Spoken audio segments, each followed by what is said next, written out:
Hello. Hello. Hello, everybody. Welcome back to the B-side. I have no idea what episode this is, but we're here. We got my friend Giles, who I met at the climbing gym.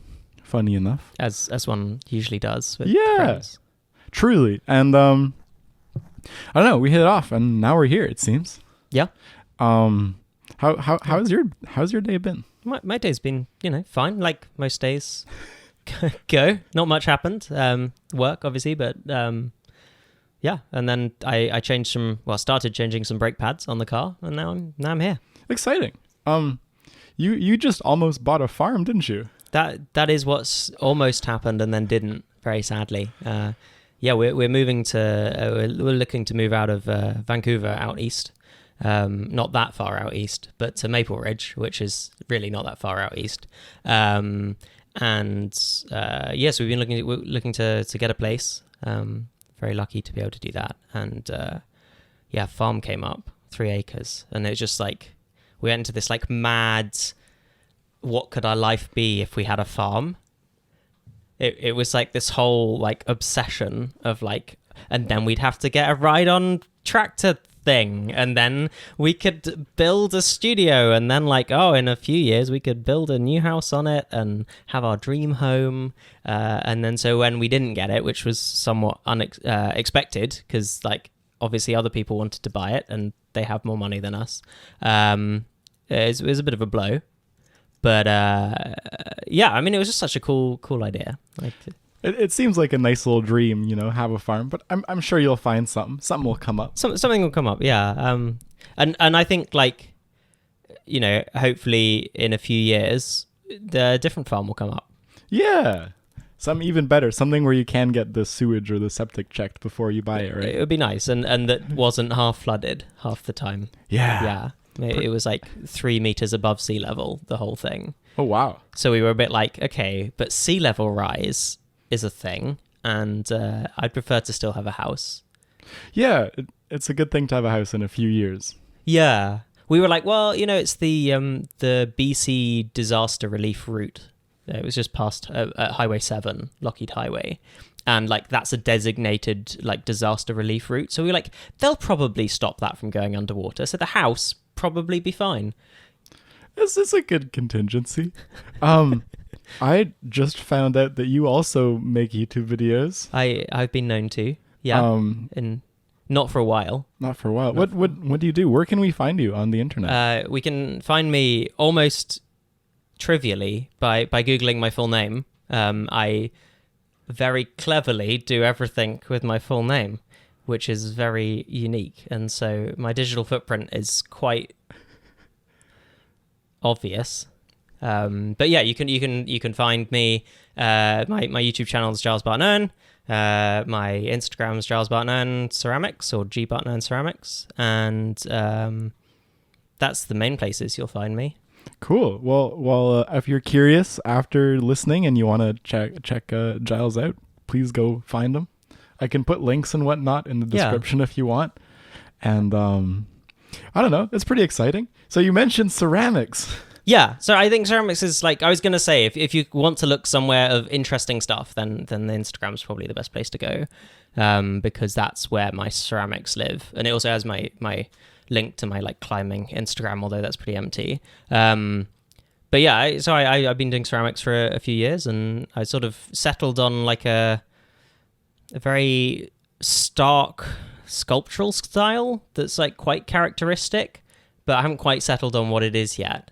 But I think it's quite distinct. I would say so. I'm very impressed by your ceramics. I'm very pleased with them. Yeah, I would hope you would be. Yeah, I think, to start with, I really liked ceramics from the second I like started, which was just before COVID. And like the second I took my first class, it was like, oh, this is fantastic. You haven't been at it very long then. No, I mean, it's I the whole of last year, not 2022, 2021, I didn't work from May through to like August last year. So for about 16 months, I did nothing but ceramics, climbing, and moving to Canada.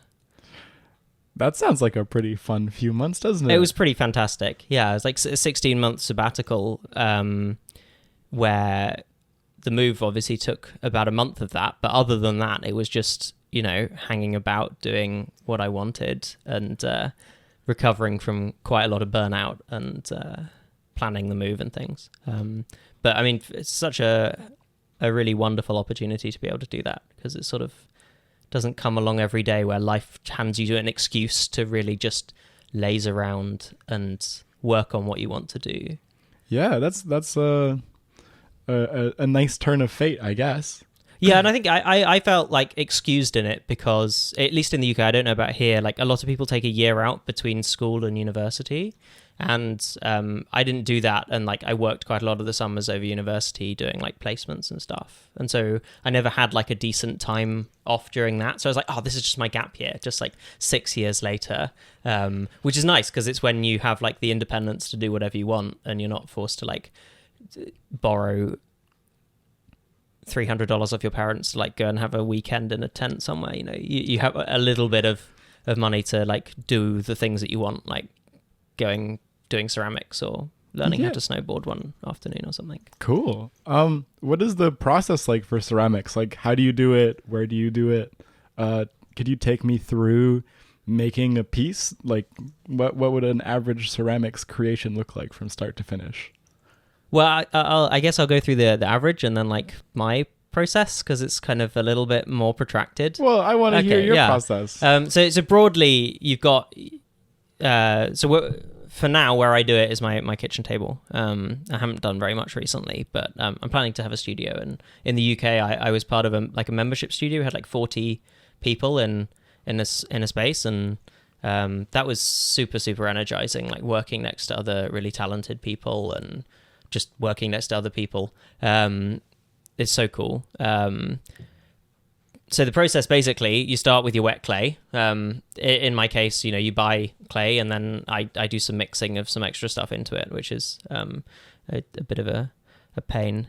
And then you just start making your shape in some way. So there's a few different ways. There's hand building, where you just sort of like coil building, like you might have done it in class or something, and that's sort of the technique that I use. And then a lot of people do wheel throwing, where you take like a lump of clay and you put it on the head of a wheel, which spins, and you sort of just smush it upwards into a shape. And that's incredibly magical feeling, because it's I really love wheel throwing.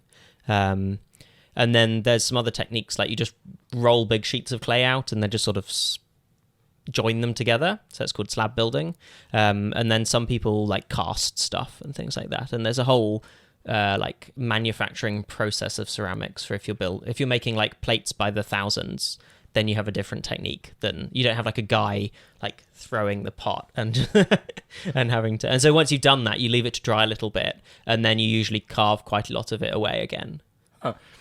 So you're telling me I could make pottery without a wheel? Absolutely. Yeah. You can make pottery with some clay and your hands only. That sounds awesome. I would love to try that. I think that there's a huge reward, I think, in making pottery tools to make your pottery with. Like to make some, because it's very elemental. Pottery, I think, is one of the reasons it really appeals to me. Is it's sort of you and the mud, and then the fire, and then you have something that is effectively stone. And I'm not a big like spiritual kind of person generally, but it is quite primal and like elementary in a way that a lot of things that you do in life aren't. And I think it also has this. It has somewhat a character of its own. Like the clay wants to do what the clay wants to do. And you're not the kind of master of it. You try and be, but like you got to work with the material, because it is, after all, basically a liquid to start with. And then as it becomes not a liquid, it is just then a bit of dust held together by sort of hopes and dreams. And then when you fire it, it's suddenly this material that is like immutable. It will outlast all of us by thousands of years. Like it will outlast our hope of what a civilization could be by thousands of years. And I find that really quite a responsibility, but also like kind of cool. It's extremely cool. Yeah. You very much just motivated me to buy a lump of clay because I've been wanting to get into pottery for a long time. You can borrow some clay off me. I have so much clay. You want to get together sometime? Yeah, let's do some clay stuff. That'd be so cool. Another episode. Yeah. No, I'd just love to try that. That'd be awesome. So once you let it dry a bit, you carve a lot of it away, and that's where the handmade tools can really come in, even on the wheel. I've done stuff with like chunks of brick that I've found lying around, and then the person who taught me how to throw, like the teacher at my studio, he did a lot of carving away with like bits of wood that he just sort of got and then just used those as tools, and they leave the mark of the tool on the work. So it's and then once it's dried fully, you put it in a kiln and you fire it up to like 1100 degrees C. I don't know what that is in Fahrenheit for everybody else. We don't need anything else. Celsius is good. It's definitely red hot, right? It's hot enough you're gonna burn yourself, and then it cools down. And then, so typically you fire it to about 1000 degrees C, and then you put glazes on, which are basically glass-ish. And then you fire it again to a hotter temperature, and it melts the glazes. So like on these mugs that we've got, the smooth surface that you're feeling is effectively a glass layer on top of the pot. So from what I understand the glaze to be, and correct me if I'm wrong, it's like little glass particles suspended in liquid, and then when you heat it up enough, it all melts and soaks into the clay or the material it's on. It mostly just stays on the surface. Okay. So glazes actually build up a surprisingly thick layer when you know, like 0.5 millimeter, sometimes even more on top of the surface of the pot. Neat. It's partly why I don't use glazes. You don't? Yeah, because they add that much space on the pot. They soften, and they're a liquid, right? When they freeze effectively during the firing, they round out detail. Yeah, I've noticed looking at the work that you've made, you have a lot of like harsher edges, which I don't think is super the norm in pottery. No, and very much reliant on texture and stuff. Yeah, it's not partly because pottery is like very caught up in making practical work, like functional things. Which is very fair because most pottery is for using for stuff. And it's more like hard wearing and easier to clean and all of the stuff that you want out of a functional item.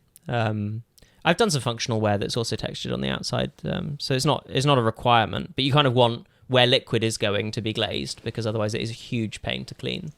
Like you can't use a sponge on it, or you get like the nails on the chalkboard thing, and it's horrible. No, fair enough. Fair enough.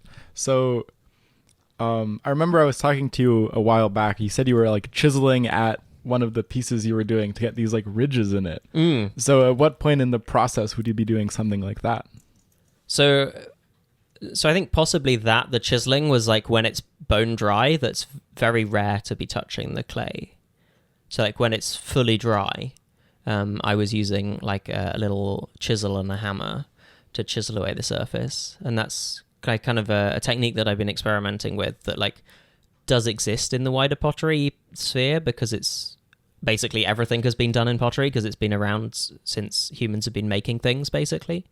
But it's a pretty unusual technique because it generates a huge amount of dust, and the dust gives you silicosis. That doesn't sound good. It's not good. And like also my clay has a lot of metal oxides in it. Like it has a load of magnesium oxide in it that also makes you eventually have mental acuity issues. Damn.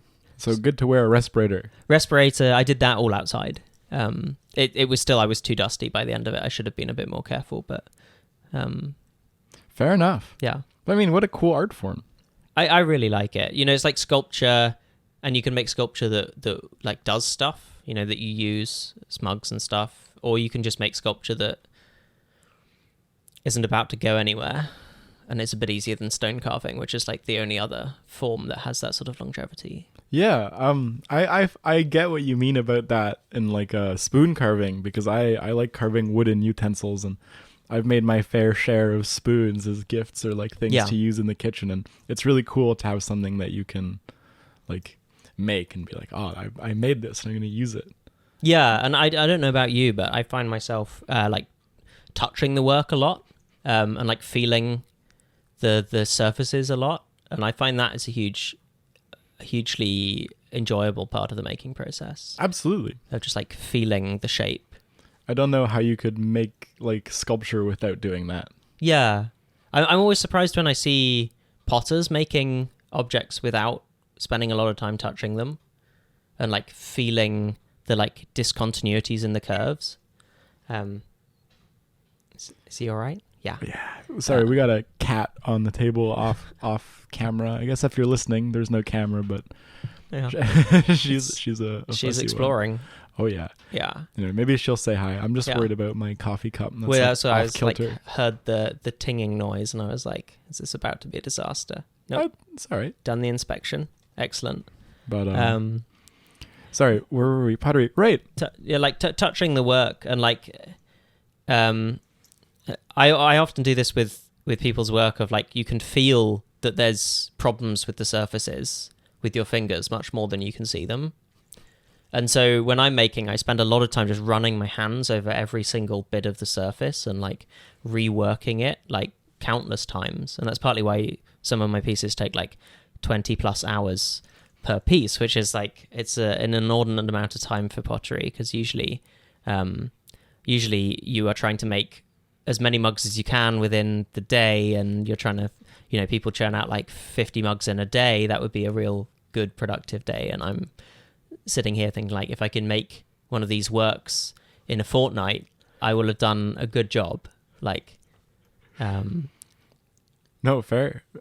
So you're a bit of a perfectionist, aren't you? I don't think so. I don't know why I've ended up doing this with the ceramics. It's really odd, because I'm usually not a very patient person, but I think with the ceramics I have like quite a clear idea of what I want to achieve, and it's not perfection, but like it's quite particular, and so, and then it just takes that long. Like it just takes, I suppose I could go quickly, but like, I don't know, it's fun. I'm not here to try and like make as many weird pots as I can in a week. I'm here to like make the right pot, you know, and enjoy it.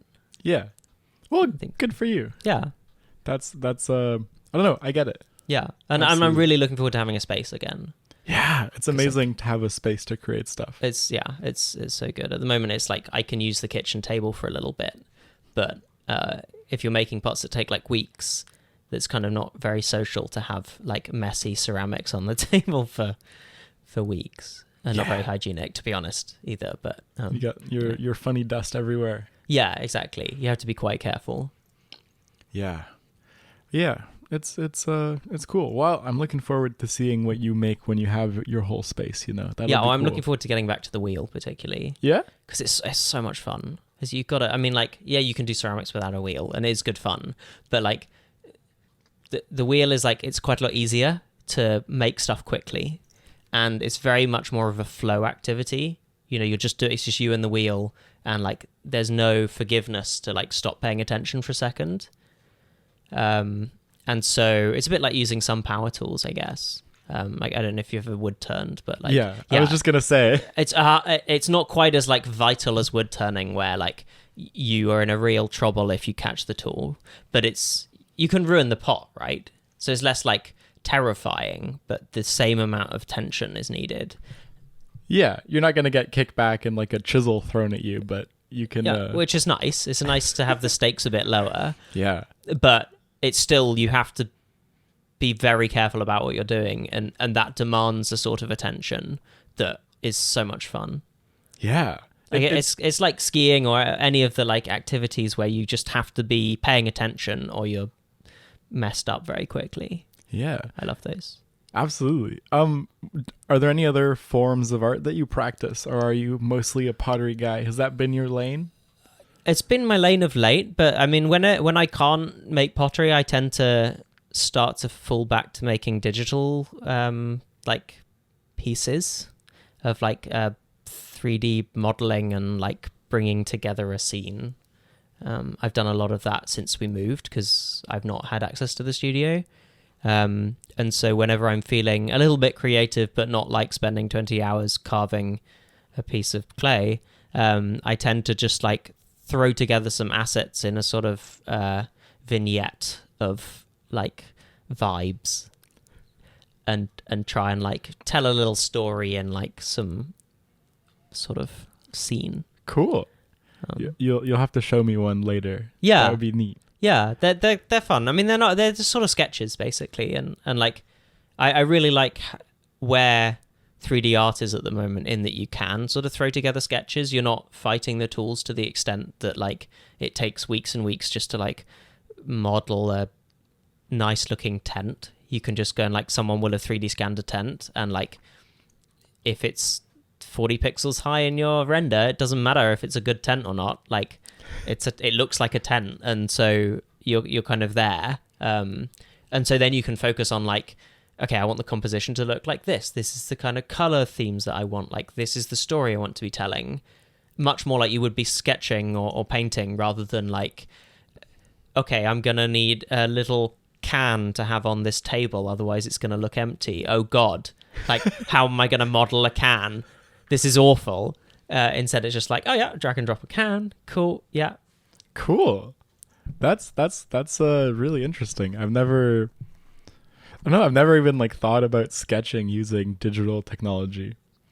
Yeah, you need to have invested a really obnoxious amount of time first, I think.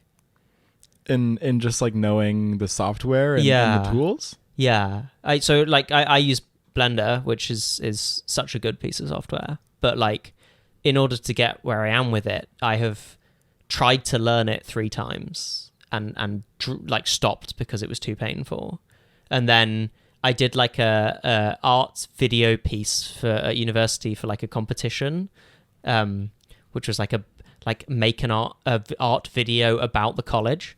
So I did that, and it was like this surreal take on it. Of like a weird dream that you were having in the college. It was kind of fun to put together. And that really forced me to, because I had like a deadline and a deliverable that I was trying to put together, and like it really helped me actually do the final bit of learning and go through that pain. And then since then, I have enough familiarity that like I can do some stuff in it, and then learning from that point on is so much easier. But the initial like arse kicking is really sad. It's quite the skill curve then. Yeah, I guess with a lot of things, right? Like you just have this initial phase of like being absolutely destroyed by like not knowing anything. And then as soon as you're up a little bit, then it becomes a little bit easier because you got the basics down. Yeah, I've noticed that with bringing new people climbing, funny enough. Yeah? Yeah. Yeah. Some people just take to it though, don't they? They do. Like obnoxiously well. Yeah, like Cody. Shout out to that guy. Yeah, I just when he said he'd been climbing when we first met, like he'd been climbing for like next to no time. I think it was like his 9th or 10th session when we met. Just unbelievable. I had a friend who I took along who I ended up like making a climbing wall for. He was really into it, and he was also what he had was no fear. He was very strong because he'd been doing like powerlifting at university or something. But he had no fear, just like none at all, no sense of like self-preservation. And that will make you a good climber so much more than like my being terrified, but like spending years working on technique or whatever. Yeah, I feel like you kind of need it all to be great. But to be good, you need something, that's for sure. But it's a hell of a kickstart. Yeah. To come in like just not being scared. I think Cody has some of that, right? Like I think so. Yeah, he's pretty fearless, but also he's just very good. Yeah, I'm beyond impressed. Yeah, it's very cool. Shout out. It's very cool. Yeah, if you're watching, listening. Shout out to Cody. Yeah. Speaking of climbing, I don't know. It's a pretty neat sport, isn't it? It's pretty great. I've not done basically any recently. Really? Yeah. Well, it's like winter season, so I'm doing a very stereotypical thing of skiing as much as I can.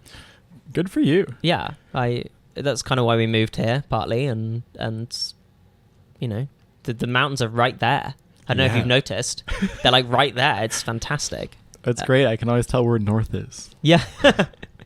Yeah, unless you get confused with Mount Baker. It's pretty far out. It's I don't pretty know. far. It's I've been pretty here far. long enough. Yeah, you can probably tell. It's the one with the ski run on it. That's the north one. Yeah. But shit. So yeah, and I like injured my knees skiing slightly, and so that's not cut into the skiing, but it has cut into the climbing because heel hooks. Yeah, it's an important move, isn't it? It's just a bit. Just any pulling with the feet. They're a bit better now, but like was quite uncomfortable. So Didn't you drop a baking tin on your... I did also drop a baking my toe, and that took me out for like 2 weeks because I couldn't put on shoes. It's a silly sport. It's so injury prone. Yeah. I feel like every month something comes up. It is like that sometimes. Well, now that you've mentioned skiing, we can come back to climbing because I feel like maybe skiing's a bit more recent in your mind. I think it's more. Yeah, it's more. I'm in the zone of skiing, although I'm going to have to put that away pretty soon because it's coming to the end of the season. Do you find when the season wraps up, are you like, man, I'm really excited to stop skiing and start climbing again? Or are you like, I just want to keep skiing? I am so mad that the snow's bad now. Oh, I'm so Fair mad. enough. It's just like I don't know, because we had this 4-day skiing in Whistler with my partner's dad, which was super good. It was so good. And then I came back, and the snow was good, right? Because it's Whistler. The snow's still good, and it will be this whole month, basically. And then I come back, and it's switched from being decent, maybe getting a little bit warm in the late afternoon, to like it's now solidly spring conditions the whole time. It's just slush. You're just surfing slush. And so I went from like skiing like big mountain lines, like, and we had some fresh snow, like just some big skiing, to like now hardly being able to get down stuff because it's just like slush and hard. And I was skiing down. I went on the Ravens lifts for the first time. They'd opened up all of the, and like I was skiing one of the double blacks. Like not a difficult part, and like the patrol skied past me, and then one of them like took a massive fall, and I'm like, if patrol is falling, it's not a good sign, is it? no, definitely not. Did you attain your goal of doing the double blacks at Whistler this year? I did not. No. We just didn't. I don't know. We did what was marked as a double black drop into the Whistler Bowl, but not successfully. Hey, you made it down, right? Yeah, I mean the thing is that like it was only the first day we were skiing without my girlfriend, and she is keen to not get injured this season, and also just generally a bit more risk averse than I am. And so as soon as she was there, we weren't going to ski some like really big lines that couldn't just be shortcutted or like taken an easy way out. And so, you know, like one could drop in like some of the stuff at Harmony, but like the Diamond Bowl and stuff wasn't really stuff that we could ski this season. So fair enough. There's always next year, right? There's always, and I'd also just bought new boots, and it's taking a little bit of time to get used to them.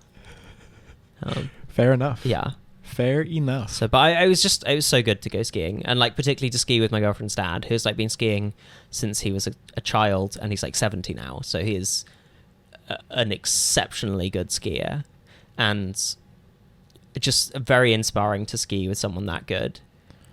Yeah, one of my friends' dads is like that, and it's very impressive to see someone just like cruise down the most outrageous shit, and just with so much style.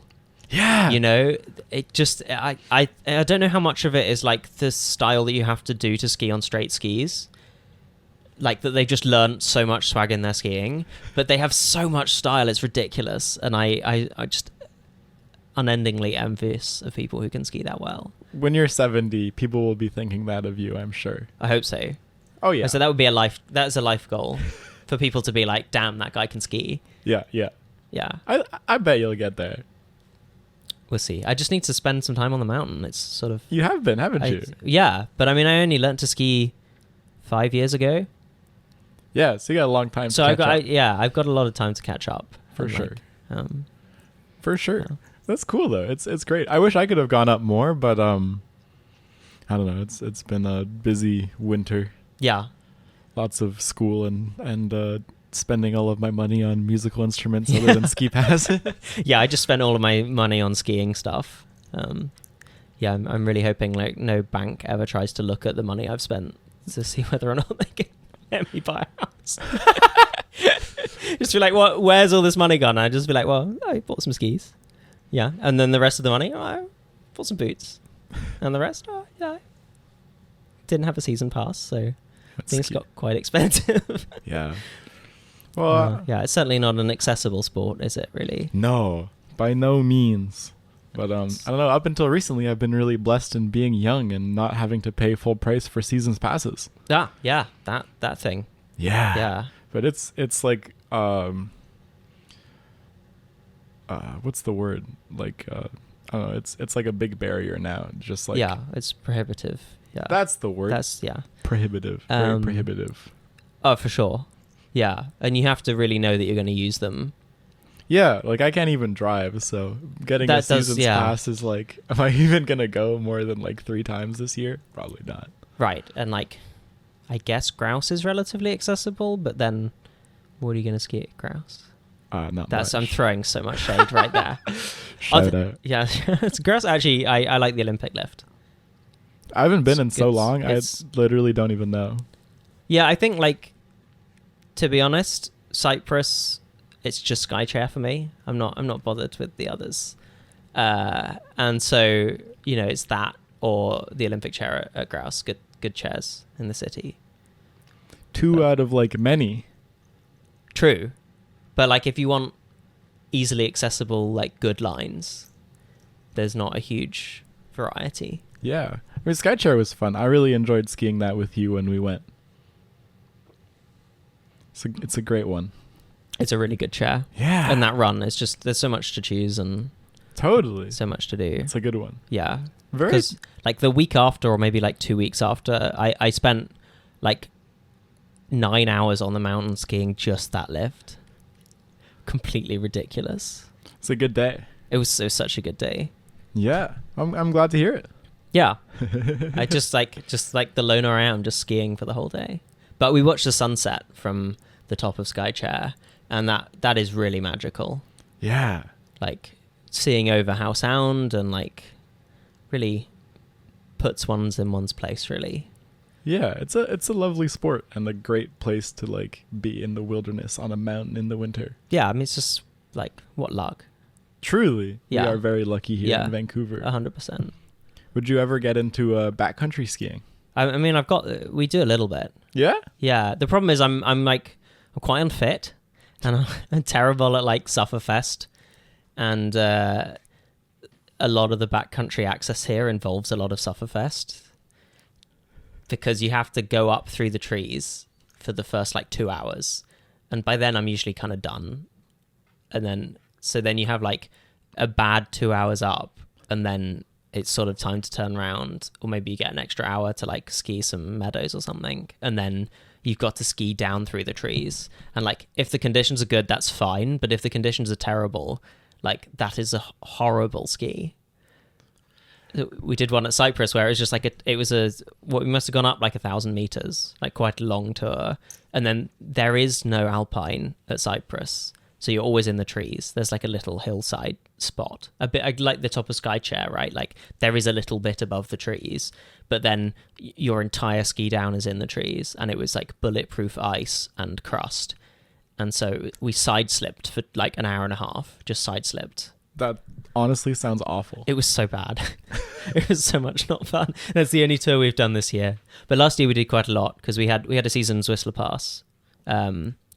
A season's pass at Whistler, and there's a lot of backcountry that's accessible, like from the resort.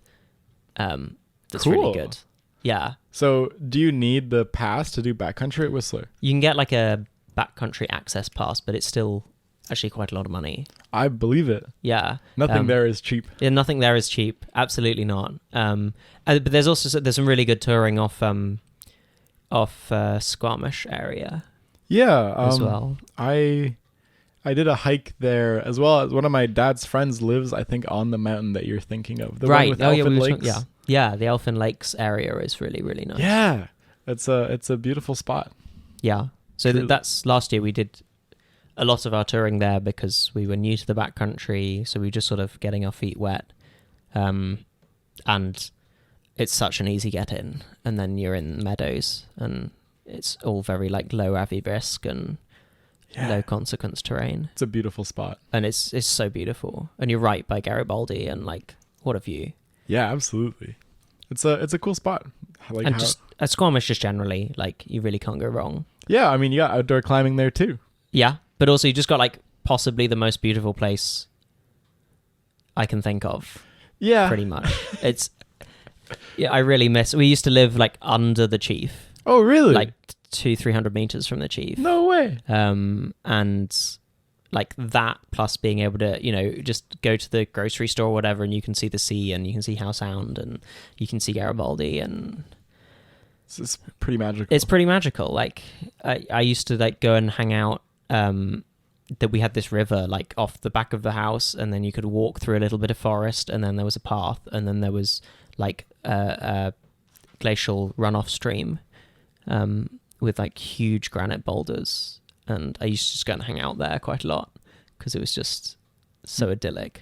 Sounds like a magical little spot. It was so good. And then I did some like fires to burn some stuff out of pottery, and just did a load of photography of my pottery there, and it's just I saw those. Yeah, that's really cool. I mean, the water was like super clear, but like so cold, and it's just such a magical place to like relate your work to. Yeah, and it was really cool. I was meaning to ask this when we were talking about pottery, but how do you fire your pottery? Like, where do you do that? Do you have a space at home to do it, or do you get it done at a studio? No, I have a friend I made through. I've literally no idea. I think I messaged him randomly. I can't remember how we met. I did a lot of this when we moved, and I still do it a bit of just like, I realized that as an adult, it's so hard to make friends. And so you have to be a bit obnoxious. You have to just like be a bit over the top in like kind of saying like, do you want to be my friend, to like random other adults? And it feels very odd, like coming from not having done that for years.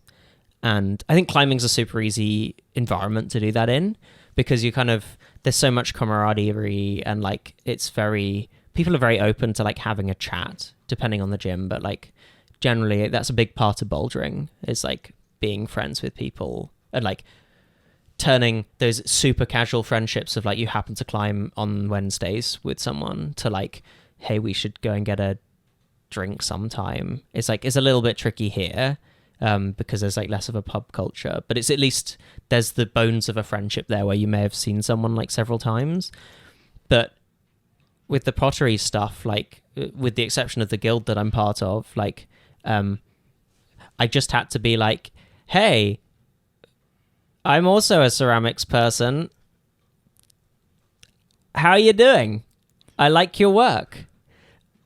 And that's like, and then some people are not very responsive to that. And then some people I've sort of made friends with from it. And then eventually, like, I don't know, he was setting up his studio, and like I went and helped him move his kiln outside and like cut some shelves up and things. And like, that's enough to be friends then.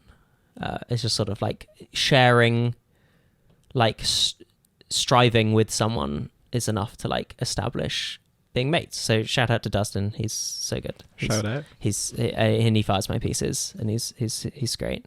I mean, that's quite the help if you're a potter, isn't it? That's Like it's so good. And just generally, he's just a really lovely guy. Cool. Shout out. Yeah. Nice. Glad to hear it. Yeah. It's awesome to have connections like that, isn't it? Yeah, and I think like it's about trying to not just like use people. Just be an actually good friend rather than just be like, hey, you've got a kiln, like just bum your kiln space from you. It's just like, no, okay, like I can slightly earn this by like doing some stuff that I'm good at and you're less good at. Like DIY stuff I can come and help with, and that's super cool. I like that. I like the like exchange of goods and services on like a barter system. Has a great basis for friendship rather than like basically anything else. I don't know. I'm a real like quality time kind of guy, I do. Yeah, and so it's just like you kind of gotta just come up with excuses for like spend random like nonsense time together. Yeah. And then you'll be friends with people. That is also my strategy, funny enough. Yeah. It served me well. Yeah, I kind of don't understand how else you would have friends. But I think particularly like it's kind of harder as an adult to be like, let's go and have coffee together for no reason. Yeah, I could see that. Like it still can work. And like some of the art people that I've met, I've like just gone and hung out with them. So some of the other pottery people and a painter as well, I know. We just like have coffee occasionally and have a chat. But like it's a big lift, particularly if you've never met someone before. Like this guy, I just literally met him on Instagram, like by messaging. And so like it's a huge lift to be like, do you want to go and have coffee? Like who's going to say yes to that? But I was like, I can come and help you make some shelves. I'm like, yeah, that's cool. That's quite the offer too. Yeah. Well, actually, I got like Lowe's or whatever to cut them for me. Because like a whole sheet of ply is really hard to cut up. Yeah, it's so I was like, work. I'll pay like $4 to have that work done for me, like super straight cuts and being able to get them in the car. I was like, that's a no-brainer. Yeah, fair enough. Yeah. But I did some sanding. I did something. I did some sanding. It's good. It's good. Yeah. It's funny. I've never like thought about it like that, but I would absolutely agree on the whole like spending quality time with people and bartering stuff. It's just like, I don't know, I don't know how else I would make friends. Yeah, I don't know how else, but like it's kind of odd to start life with no network again, like start from scratch. Yeah, well, that must be really difficult because you came from a whole other country. Yeah. Across the pond. From old Cambridge town. I'll tell you a story about that. Yeah. No, so I moved from Cambridge, where I'd lived my entire life. Like me and my family, my parents moved there. Well, my mum moved to Cambridge to do her undergraduate degree and never left in like the 70s. And I think same with my dad, not to do undergraduate, but like had moved to Cambridge around that time. And then I grew up like living in the same house, and I went to school in the city, and I went to university in the city, and then I got a job in the city. Like quite a small town. It's like 100,000 people. It's about the same size as Burnaby, I guess. It's probably smaller than Burnaby. Huh. And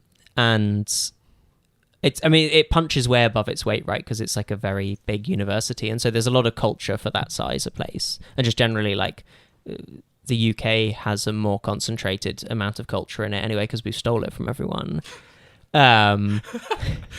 You could say that. Yeah. I mean, like, for instance, I lived right next to a museum that had like a lot of artifacts. And they weren't our artifacts. But it's good. You can go and see them at least. I hope someday, they start giving them back. They've been doing a little bit of that, but really not very much. But so I lived in Cambridge for all that time, and my girlfriend was finishing up her PhD, and she was starting talking to moving to some like really not very nice towns in the UK. And Cambridge is like a very safe and like quite affluent town, and it has a lot of culture, and the students are all great fun, and like so there's plays and stuff. It punches way above its weight. It's still not a big city, but like you're also right next to London if you're really keen on that sort of stuff. And she started talking about moving to some towns that I didn't have so much love for, and would really prefer not to, or an area of the country that is almost exactly the same as Cambridge, but like where my family doesn't live. So it's like, this is nonsense. We should look at moving somewhere else. And it was about coming out of COVID at that time, or like the second lockdown, and we were getting really like, it would be nice to be outside right now kind of vibes. And like, it would particularly be nice to be able to go skiing this winter, and we couldn't because it was COVID. And so we're like, we should move somewhere. And there's a big old process of like checking off countries that didn't fit our needs. And then she has Canadian citizenship because her mum is from Quebec. Oh. And so Canada stood out pretty far. And it's a good one. It's definitely like, of the English speaking countries, of which that was more or less my main condition, it certainly stands out. And particularly like Vancouver is just so beautiful, and like so much outdoors stuff. Yeah.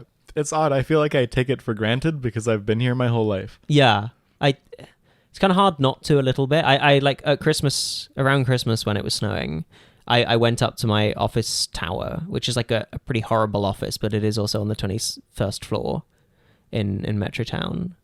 And I took a load of pictures of the snow. And like, obviously, it's an absolutely astonishing view from the 21st floor in Metrotown. Like, you can see everything, and snow lying all over the city. And I posted them to like our work chat that has people from like the Bay Area and just all over the US mainly. And people were like, why don't you ever want to go into the office if it's so beautiful? And I'm just like, that's just Vancouver's like that. Just like you're on the SkyTrain, it's going to look beautiful. You're like crossing one of the bridges, you're going to get a view of Mount Baker and it's going to look beautiful. And you do get a bit blasé about it. Yeah. But it hasn't soaked in for me yet, I don't think. Like it takes a few years, I think. Yeah, I mean, I don't think I've had years where it hasn't been like that, so. Yeah. But it's cool. Every once in a while I'll think about it and be like, wow, I'm very lucky. Whereas Cambridge, where I grew up, was like one of the flattest places in the entire world. Like genuinely. Like Cambridge itself has some lumps, but like I think the highest place in the county that I grew up, like the area, is the edge of the county, like the county line. There's a road that is like 60 meters above sea level, and that's the highest point. That's crazy. We have like the hill, and it's like 40 meters high. No way. Yeah. That's insane. Yeah. I can like hardly picture it. Yeah, I think it would be hard to find somewhere as flat in the Lower Mainland. I would think so. I guess like Richmond. Yeah, Richmond's pretty flat. It's pretty flat. But I mean, like, driving around, sometimes you'll just like go down a huge hill and then up another one or something. Yeah. Yeah, so we had none of that. It was much easier to cycle, that's for sure, but yeah, a lot less, things. Yeah, I do appreciate the flat cycling experience. Mm. I've got a lot of family in France, and my granddad, before he passed away, and my auntie and my uncle, they have places on this little island called Île de Léron. It's a tiny island off the coast of France, and Beautiful. It is flat. Yeah. It's like there's a hill or two. You can like go to the ocean. It's very nice though, and it's like you could bike anywhere in an hour or two. I think it's just flat. The bit that I miss about the flatness is like the rolling hills, like the rolling fields that we don't seem to have here.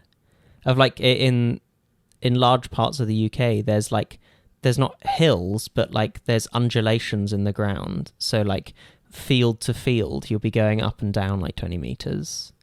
And so it's just enough to keep it all interesting that you have like a little downhill, a little uphill, and like you can't see forever when you're at the top of them because there's another undulation. It's a very picturesque view too. Oh yeah, it's very bucolic, I think is the term. Could you define bucolic? Oh god. It's like of the countryside, like wholesome countryside vibes, I guess would be the modern slang. That's such a great word. Yeah, it's often used to describe classical music, weirdly. That certain composers will make very bucolic sounding tunes. Huh. Yeah. Neat. Yeah. Whoa. That's so funny. Yeah, it's a good word. So how do you find it different being here in Canada versus being in the UK? Like, are there things that you really miss? Are there things that you like didn't think you would like here, or things that you don't like that you wouldn't expect? I miss like compact cities more than most anything else. Really? Yeah, because like Cambridge being quite a small city, but also like shaped like a town. It felt like a town. We cycled and walked almost everywhere. Like I had a car, but like most people didn't. It just happened that I had parking space, and like why not have a car to like go to see my parents, particularly because they lived out of the town by quite a way. And so like if you wanted to go to, I don't know, to the climbing wall, I would cycle like 6 minutes to go climbing. Or like I want to go to like the mall in the town centre or whatever, that's like a 4-minute cycle. Or like, oh, I want to go and get like the best cup of coffee in the entire town, that's a 4-minute walk. Like haircut, 4-minute walk, you know. That sounds awesome. It was so good. Like it's something that I just like, it's I have a lot of sadness about how American cities have been built, that they just don't have this. And like it's so liberating compared to like constantly being stuck needing to drive places. And like I get a little bit of taste in that because my girlfriend takes the car for the day when she goes to work, and so like I'm just stuck home. And so if I need to like go to a doctor's appointment, I've either got to cycle for 20 minutes on like roads that are not great for cycling, or I've got to like go and hire a car or like get a taxi or something. And Yeah. I do miss just walking places, and particularly the ability then to drink. Reasonable. Is like, it's a thing in the UK. You all go to the pub and you get a little bit pissed, and you sort of stagger home or like cycle a little bit dangerously home. It doesn't matter because it's like 12 and no one's around, like midnight. There's no cars, so it doesn't matter. It's just like everybody getting a little bit pissed. And so when I went home at Christmas and saw a load of people, I was in the town centre quite a lot, and like, you know, walking to the restaurant, you know, everybody's out walking to get places and like cycling, and it's just lovely. It's really, really nice. And it's something that I guess if you live right in the downtown core of Vancouver, you get. But then there aren't like small businesses right in the core of downtown Vancouver. It's all like tourist trap places. Yeah. The neighborhood I'm in, for people who don't know me, the 3 people that watch this now, the Commercial Drive area is really like nice like that. There's a whole like street of just like stores, small businesses, restaurants, grocery stores, and you can get pretty much everything you need there. There's like 2 musical instrument stores, and Yeah, I definitely get the impression that that's like one of the places where that is feasible. yeah, one of the only ones I can really think of here. But I even guess, then, it's like it's divided by a huge like 6-lane road or something, isn't it? there is Broadway running through it, Yeah. and then like you got to cross Victoria, which kind of sucks, but it's not that bad. Yeah, but It's like all the Stroads. it's the Stroads and like the dominance of cars over pedestrians. But I just don't know how you'd fix it. That's the thing that bums me out. Yeah. I always think about how tiny the city would be if houses were closer together, or like you just had another row of houses where like half the roads were. You could fit all of Vancouver in such a small space. Yeah, or like a bigger area with some apartment buildings. Yeah. Not even like big apartment buildings, but like 4-story apartment buildings. It's a very like splayed out place. For sure. And the problem is it like breeds itself, right? Like when you have a car dependent infrastructure, everyone therefore has to have a car. Like it's pretty hard to live in Vancouver without a car. I mean, you're doing it right now, but like I imagine there's quite a lot of time where you're like, this sucks. I wish I had a car right now.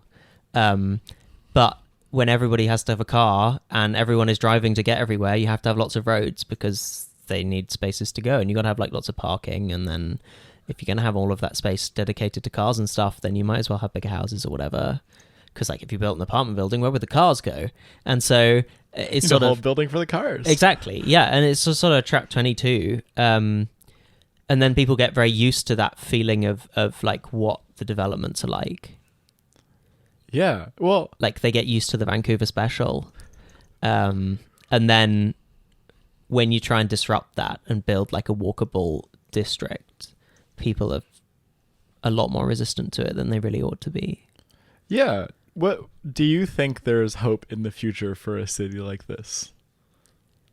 I think so. And I'm like, of all of the places in North America that I think have a prospect, I think Vancouver is generally not a million miles away. because the public transport is already very good by North American standards. Like, and the expansion of SkyTrain is maybe not as aggressive as I think it needs to be, but like they're clearly adding SkyTrain to like where there should be SkyTrain, right? Like they're bordering more of the cities onto it, you know, like Poco and Surrey and Langley coming on. But also they're planning this development along 49 and 41st eventually. Really? To build another, like a ring of SkyTrain in Vancouver Burnaby. Cool. And like that will be huge. Yeah. Like, well, they're doing Broadway too, right? Right. Like they are doing a lot of SkyTrain development, and they are gradually making the zoning possible to build higher density developments. I think it's a lot of baggage, right, to have all of this housing, this low density housing, and it's not very easy to fix because the roads are in the wrong place to build bigger developments. Yeah. You need less roads, and you need big plots of land to build big blocks of flats with underground parking and some community gardens associated with them, which is how people should be building the higher density housing. Probably, yeah. And so we're building like piecemeal duplexes or like fourplexes, and they're not a very nice building to live in, but they're also not quite high enough density to have a really vibrant urban core somewhere. Yeah, and I mean, it kind of doesn't resolve the problem. It's just like a bigger house. Yeah, it's probably better. Yeah, but, I would imagine. But like, it's not what you would choose if you were planning anything. Yeah. And I think like that is the issue with Vancouver and almost all of North America, is that what there is here is just somewhat fundamentally incompatible with what one would need to build. And a lot of the issue that complicates that is people can't build what they think would actually be good. They have to build what's in zoning. Right. And I have a lot of... I knew zoning was bad coming like before moving here, and was like, oh, North America, like with their zoning, what are they doing? But it's so obviously stupid that it really makes me mad. I just don't understand how you could have... You've come to a relatively undeveloped area of land as an invader, and you're like, okay, having learned everything that we have from Europe's cities and the issues with Europe's cities, I know what would fix this all. A huge grid. Massive grid. It's going to solve all of our problems with European cities that are like relatively nice. And then to just stick with it and be like, you know what else? You know, another problem that we have with Europe is that people can start businesses where they think it would be good. What the hell's that? Or they could build the houses that they think they want to build. Like, no, let's make a prescriptive planning system where there's no way that a small business can start somewhere where like there's foot traffic, or like there's no way that if you can persuade some people that it would be really good to build a block of flats here, that they should be able to. It's weird, isn't it? It's and like particularly like it's not part of the like Canadian psyche that freedom is a big part, but like America talks a lot in their national identity about freedom, and yet so many of the like things like that are just mad. Like in the UK, my parents and I often talked very idly, like not seriously, about turning one of the rooms in our house into a restaurant. It used to be a post office, and like it could probably theoretically work as a restaurant. So while I was really into cooking as like a teenager, it wasn't a serious thing, but like that would be possible. We would just have to like apply for a permit to like for the food safety part of it. We wouldn't have to like get permission. It would just be like, are we technically able to serve food safely? And like, do we have the necessary fire suppression? Like that's it. That's the only requirement. Yeah. We were talking earlier about how like the Hive, the place that we climb, it's a bouldering gym for the uninitiated, the unindoctrinated. Join us. Yeah, it's good fun. Anyway, you were saying that it's crazy they don't have a coffee shop. I never even thought about it. Yeah, I don't think I've ever been to a UK climbing center, or like I haven't climbed in Europe, but like they also all have nice coffee shops attached to the climbing walls. Because like obviously you want a cup of coffee when you climb, or like a piece of cake. Yeah, I noticed that too. Like I've been climbing in a few places in France and gyms, and I went to London and climbed in a few gyms there as well. And you get coffee when you climb. It's just like right there. Yeah, and it increases the revenue of the climbing wall quite substantially. Yeah. Because, and particularly like my friends started a little climbing wall in like a small town in what used to be an antique shop, like a small, not antique shop, like a vintage shop, like a small shop. And he said like a good chunk of their revenue, like a third, is from the cafe. Really? Because they charge like $12 to climb. And then I guess half the customers or more buy like a cake and a coffee, and that's another, $7 or something of a revenue, and then it adds up. Yeah, I'd imagine. And like it's good margins on that compared to like once you've got people in the space. And so like it's definitely not the businesses deciding that they can't have they don't want a coffee shop. It's not like, oh, we'd have to pay our staff like $1 more an hour because we want people who can press a button on a coffee machine. It's because they can't. And it's just like, it's so mad to me that you would let a climbing gym, or like next to one of the wall that we generally go to is like a huge arcade thing with like games and stuff, and they can't serve food or drink. I think you can buy like a hot dog there. Oh, okay, you can. But like in the UK, that would be like a big drinking like you'd have beers, right? You'd have like lots of beers, and you'd mostly go there as an adult to get a little bit sozzled and play pool or something. But like they're hamstrung by that they can't, and like it just makes no sense. Yeah, thinking about it makes no sense to me. I don't understand why it would be the way it is here. Do you have an idea as to why a government or like an authoritarian body would want a city to be run like that? So I think a lot of it is a backlash against, the like nepotistically based planning that you get in the UK and places and France. That like a lot of them, if you know the people on the council, you're more likely to get your like god-awful extension greenlit than if you are someone who the council doesn't really like. Huh. Like if you're generally disliked by the local residents, they'll like put together a petition to stop you, and that's quite effective. Really? Yeah. And particularly in like smaller villages where like you'll know the person who's on the planning council. Like my dad was on the planning council for a while, and like had the say over planning developments. And like I don't think that's necessarily perfect as a system. And I like the basis of having zoning there to have like a everybody is equal in the eye of the law type basis.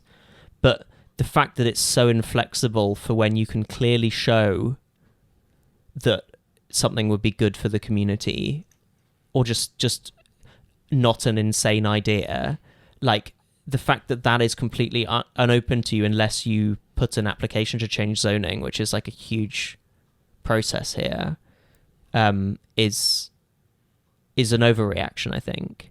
And like in some ways, I think that people who are liked in the local community should have more leeway, actually.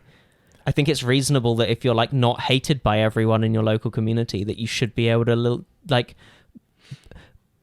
build your house in a way that might be slightly unacceptable to other people, because it won't, like, people will probably feel better about it. It's a controversial take, I think, but like, no, I can see that. The other thing is, on the flip side of that, if you're hated by everybody, maybe you shouldn't get to run free in the town. Exactly, yeah. Like, particularly, we had some developments where, like, the big landowner, whatever, wanted to build, like, a load of new houses on the top of the hill where, like, really didn't make much sense. And, like, that got a lot of pushback, mostly because people didn't really like him. And I think that's good, like, it is a motivation to be nice to people, and also, like, to be honest, if you're more liked by people, you probably understand what the community needs a bit more, and like possibly a little bit more altruistic about your things, and like that might help stop some like stone-hearted capitalists coming in and like building a factory in the middle of your little town, you know, because they'd be like, no, we don't actually like you. And I think the self-determination of like having a group of local people decide what is going to be added to a place is kind of nice as well, like the self-governance. Yeah, it gives a bit more power to the people. Yeah, and to decide on like an individual basis is maybe a bit onerous, but also like quite nice. I don't know. They both have their give and takes, right? I think so, but I do think that like strict zoning is an overcorrection. Yeah. Well, I guess the other thing too is people that would be able to get rezoning applications are probably going to be like big companies. Well, that's the thing, right? Like it's developers, and it's people who have enough money to pay some lawyers and to petition the council in like a non-official capacity, rather than a 20-something-year-old who's managed to scrounge together $30,000 to start a cafe in a place where they know lots of people walk to work every day. Like that's the sort of businesses I think would be really nice to have, is little tiny businesses scattered around residential areas, because they give so much flavor to a place. Yeah, there's not enough of those. And like you can't have any real barrier to starting those if you want them to start, because they're already so delicate, because they're most likely to fail, right? Like they're pretty low margin businesses. You need, like, they're started usually by people who don't have a huge amount of capital behind them. Like it's not like they're dropping a cheeky million down to start a one person cafe that like might serve a few hundred coffees a day. Yeah. I mean, especially if it's in like a little residential nook, like it's not going to be like people all around on like a big commercial street. Yeah, and some of my favorite places in the UK are like that. You know, they started in basically someone's front room. Yeah. It makes me think of this little bakery on the island, like across the street from my grandpa's house. There's this like house, and the first floor is a bakery. Yeah. And there's just like this old couple that just makes fresh like baguette and croissants every day, and you walk like 10 meters and you're at a homemade bakery. Yeah, it's so nice. Like that very specifically is one of the things I miss most about the UK, I think. Is I used to live like 70 steps, I think my dad reckoned, away from like one of the best bakeries I've ever been to, like even when you count in France and stuff. And just being right next to that is just so good. Yeah. What's she doing? I don't know. Cat's wreaking havoc in the room. Absolutely wreaking havoc. She was biting my foot earlier. Quite the little munchkin. But yeah, no, I can see that. Europe's a cool place though. I'm excited to go traveling again. It's good. I think it gets, a lot of things right. I think about, and I think particularly like Europe, maybe let's say the UK, has a really nice like vibe. Sometimes. So I don't know. I don't have much experience. I've just a lot of trips to like France. Yeah, and, I mean France I think has a really nice vibe. Paris is surprisingly disappointing. Yeah. I've never returned to Paris. It's not great. To my first trip. It's not great. But I've been a few times to like the south and southwest of France. Yeah, there's some amazing, and it's just so nice places. Yeah, but I don't know. It's neat. Not everywhere is perfect. I guess nowhere is really perfect, is it? No. No. Otherwise, everyone would move there, and then it wouldn't be perfect anymore. It's true. There'd be too many people trying to claim a piece of that. Exactly. A bit like what's happening in Vancouver, to be honest. Yeah, though we got a lot of empty houses. Yeah. That blew my mind learning about, well, I don't know. One of my friends told me this, so it might be totally off, but we got somewhere in the range of 10,000 empty houses, according to some dude I talked to about this a while ago. Yeah, it doesn't sound unreasonable, because we must have like about 1 million houses-ish. Yeah. In the Lower Mainland. That's so much space. Yeah, it's hard to disambiguate, because almost certainly yes, but then there's this thing that like naturally you have about 1% of the houses empty because between tenants you might have a month, and that would be a reasonably healthy thing for a housing stock to have. That's true. I'm sure there's loads of and there's loads of like problems with investment buying, but I'm not sure how many of those are actually left empty. Oh God, that was my camera bag. Oh, I'm sorry, camera. It's okay. It's a sturdy bag. It'll survive. I was just worried it was open and one of my lenses would come flying. I'm not sure this is the bit of having cats that I'm looking forward to.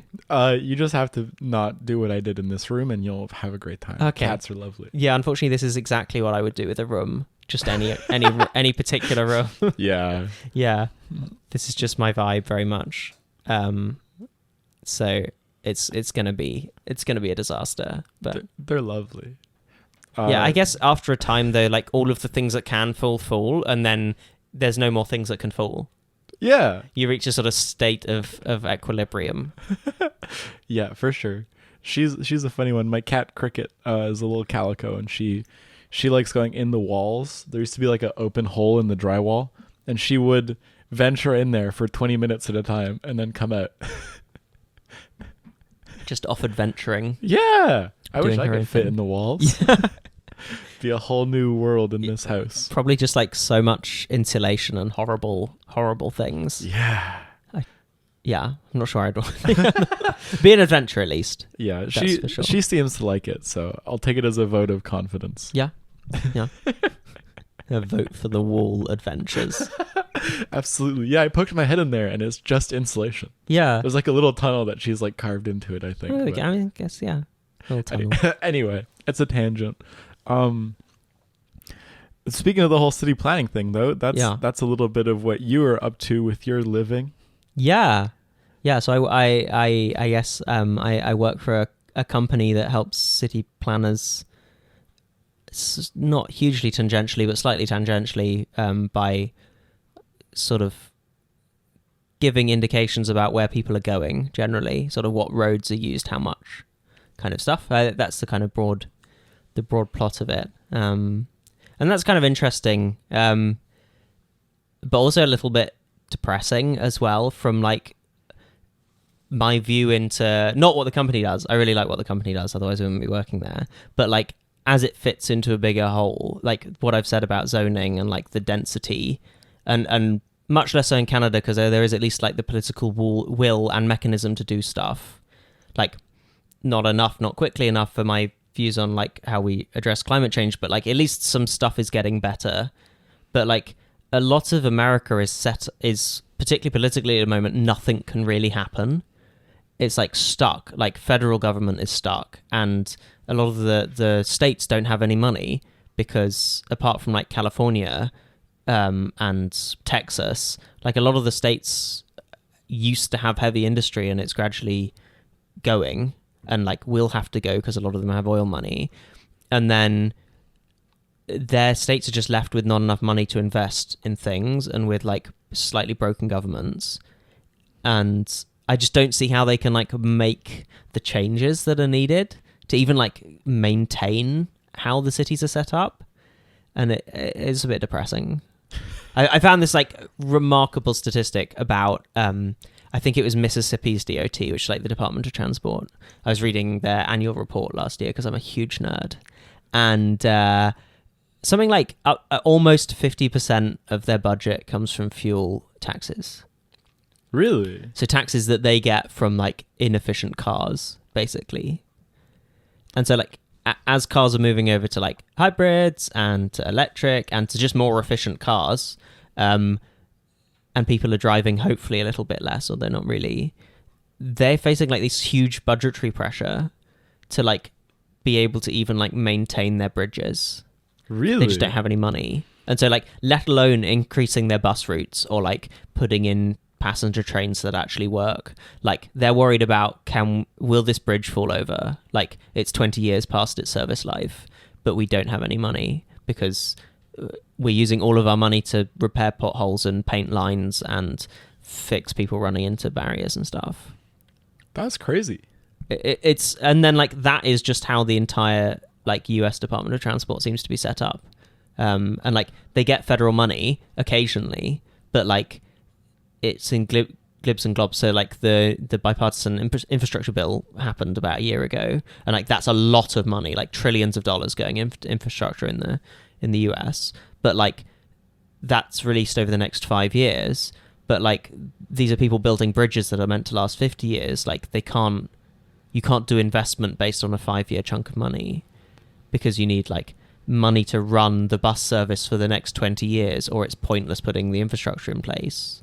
Right, yeah, just like a sudden influx isn't going to sustain a country or a state or a city. Yeah, I mean, it fixes the bridges, right? And like might get your rail line from going out of commission, but it's not enough to build, say, a high-speed line between two major cities. Yeah.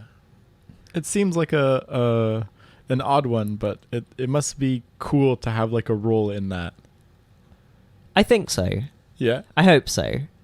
Oh, it's you who gets to choose it being cool or not. We're the people that make meaning for things, aren't we? That's true. I'm a very skeptical person about sort of the mechanisms of our actions and like how they actually make change. And like I feel like a lot of things one can do really end up not mattering, or possibly even being like net harmful. And I'm really keen to avoid that. How so? Well, a lot of things, I think particularly with climate change, is like which is sort of, I think, maybe one of the few parts in life that I can really make a difference. It may be. I don't know. I'm probably also causing a huge amount of harm at the same time, so, who knows. But like there's a lot of technologies that are promised to help with things. And like a lot of them are sort of, meaningless in the great scheme of things, and probably like giving them heed, like giving them your endorsement, is like more harm than they could ever do good. Really? So for instance, like carbon capture. Yeah. It's almost certainly a net negative in every way. Because you're spending energy that makes carbon to try and capture carbon, and you're just losing energy along the way. Right. Yeah. Like even if it did capture carbon, like a lot of those plants are talking about like recapturing the same amount, like in a year, recapturing the same amount that like BC emits in a day, kind of thing. Yeah. Like you'd have to cover like the entire lower mainland with carbon capture plants in order to make a difference. And like that's obviously not going to happen. Whereas like you put the same capital and you put the same effort and you put the same research into offshore wind turbines or it's using less energy, I don't know, for God's sake, you're going to make a much bigger difference to the world, but it's not like a cool little project that oil companies can pay you to do, which is what most of the carbon capture places are. Really? Yeah, like there's one in Squamish that is mostly funded by like Shell or somebody. And so like Elna was looking at it because she's really like very much wants to use her skills to help climate change. I'm like, I would like to, but it's not a big focus for me. I just think it might be a good fit for what I can do for the world. But she really does want to. She's really passionate about it. And like when we were up in Squamish, it was like the only job she could possibly get up there. But it was just like, well, it probably does net reduce the amount of carbon in the atmosphere, particularly in BC because so much of it's so much hydropower. But like it's also endorsing effectively an oil company's like greenwashing. And so it sort of really don't want to do that. So she was the one like running this or overseeing this carbon capture project? Oh no, she just was like looking at it as a potential employer. Oh, I see. Like vetting them. And like if they had been funded by anything other than an oil company, yeah, she might have been interested. Yeah. But it's so transparently not good. Yeah. I was so shocked learning about what had happened in like the Gulf of Mexico oil disaster, like the Deepwater Horizon or whatever that was, like all the chemicals used and like how little these companies care about people and the planet, and it's just like milking out money. When you just see it time and time again, like the train derailment in God, where was that? East Palestine, Ohio, a couple of weeks ago. Number one, quite an unexpected twist of a place name there. East Palestine. Yeah, Ohio. I think it is East Palestine. Like a train derailed with a load of like very toxic chemicals on it. Yeah? And the company shout out in the most reverse way possible to the company whose train it was that derailed, had been warned that their staffing and their maintenance schedules were likely to cause a major accident by their staff, like a couple of months beforehand. Like they'd gone on strike to say like you need to staff your trains properly and you need to maintain these lines better. And a train derailed, like fully derailed, full of toxic chemicals, and they set fire to it, or it's got set fire to, and they didn't put it out. They just let it burn. And like the entire area was like just so polluted by it, and the like company offered like $1 million for the cleanup. That's ridiculous. Just like, you know, the immediate area was like completely uninhabitable, and then like for miles around people had to be evacuated because of the noxious fumes, and then they were like, oh no, it's fine, just go back now. Like the fire's still burning, yes, but you can return to your homes. That's crazy. And like in the face of that, like very few things have an impact. Yeah. And it's really hard, I find, to like face that of like, what do you do when that is the prevailing wind in society, other than like aim for a change in the way that the like system works? Not much, really. It's very hard. Like if a company can get away with doing that and not have everyone involved who knew anything to do with that risk, like that risk existed, end up in prison. Not that I'm a huge fan of prison, but like what, like you can't just like let that sort of crime just go unpunished, right? Yeah, absolutely. It's shocking. It's like that, and like the opiates crisis, for instance, like mostly engineered by a single family. Yeah. Also, anti-shout out to the Sackler family. That's the Sackler, right? Yeah, the oxycodone? Who should end up somewhere else. Agreed. I have very strong feelings about the opiates crisis. Yeah. Well, me too. Yeah. I mean, I think it's pretty hard to like be in Vancouver or like any North American city and not have quite strong feelings about the opiates crisis. Yeah, it's a very surreal thing being in the most densely populated area of drug use in North America. And I don't know, it's a weird one, but it's crazy to think that a company knowingly made drugs more addictive and has admitted this in court. And then like pushes them to be used when they're not a more effective painkiller for long-term pain than like paracetamol, ibuprofen. It's crazy. I remember I was actually, after you talked to me about this, I did a bit of learning about it because I was curious. And they had the drug go onto like off patent so other companies could manufacture it. And then as soon as that happened, they said, no, this drug is too dangerous. No one should be making it. But since we have this history of doing it, let's lobby the government and let us keep doing it. But no one else can because it's too dangerous. It's so concentratedly evil. It's horrific. There's no other way of reading that than just pure evil, like pure greed, but at such an irregard for human life. Yeah. That it's not even like exploitative, it's just evil. And to see, you know, the government and, you know, the local governments and everybody and the doctors, for God's sake, not doing something about it is disgraceful. Like, it really pisses me off. Rightfully so. And it's so sad to see like what is now a horrendous situation with no easy answers. You know, like I think like lots of things could be done that would be better than what's happening, but like it's not like you could wave a magic wand and realistically fix everything by throwing a little bit more money at it. Like we have a lot of very ill people in very precarious situations, and like a lot of money would help, that's for sure, but like you need staffing for that, and you need like it's just a horrible situation. Like there's no easy answers, but like to see, as far as I can see, the one pretty easy answer, which is to stop prescribing opiates like they were candy.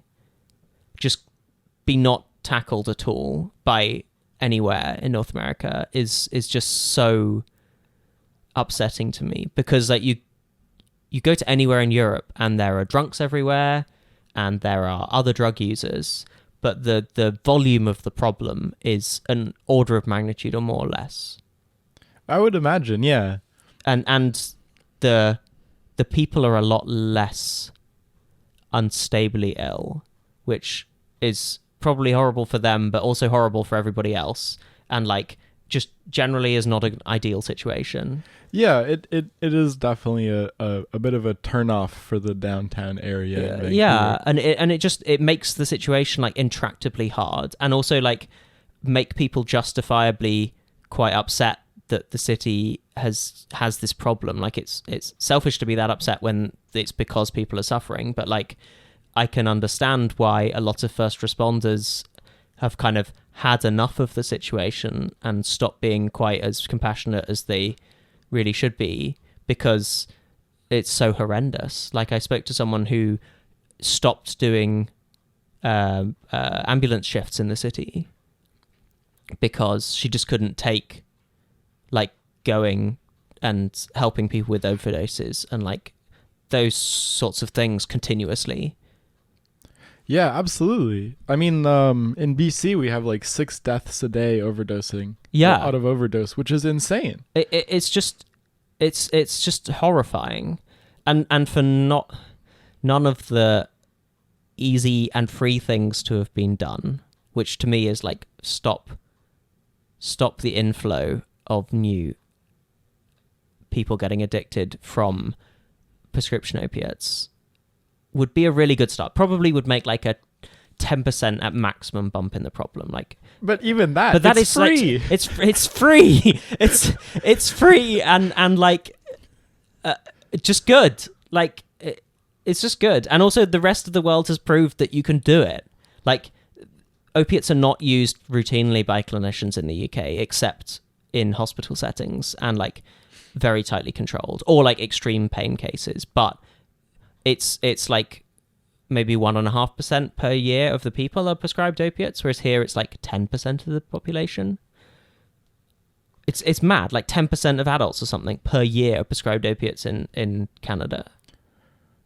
That's a lot of people. And like a lot of people don't have the bandwidth, I think, to not get hooked on them because... Yeah, well, ultimately, it preys on people that are more susceptible, people with prior issues or pain problems, people that tend to get opioids prescribed to them. Or just people who are like in not a great like stable place in life for a lot of the times financial reasons. Yeah. And like therefore don't have much of a buffer if they have to stop working for a bit to kind of look after themselves. Or like the money to look after themselves to like go and have a nice day or whatever, just to get out of the city, for instance. And so like it just seems such an obvious thing to do that it just really, it pisses me off that like that is not one of the major platforms of like what the government is trying to do. Yeah.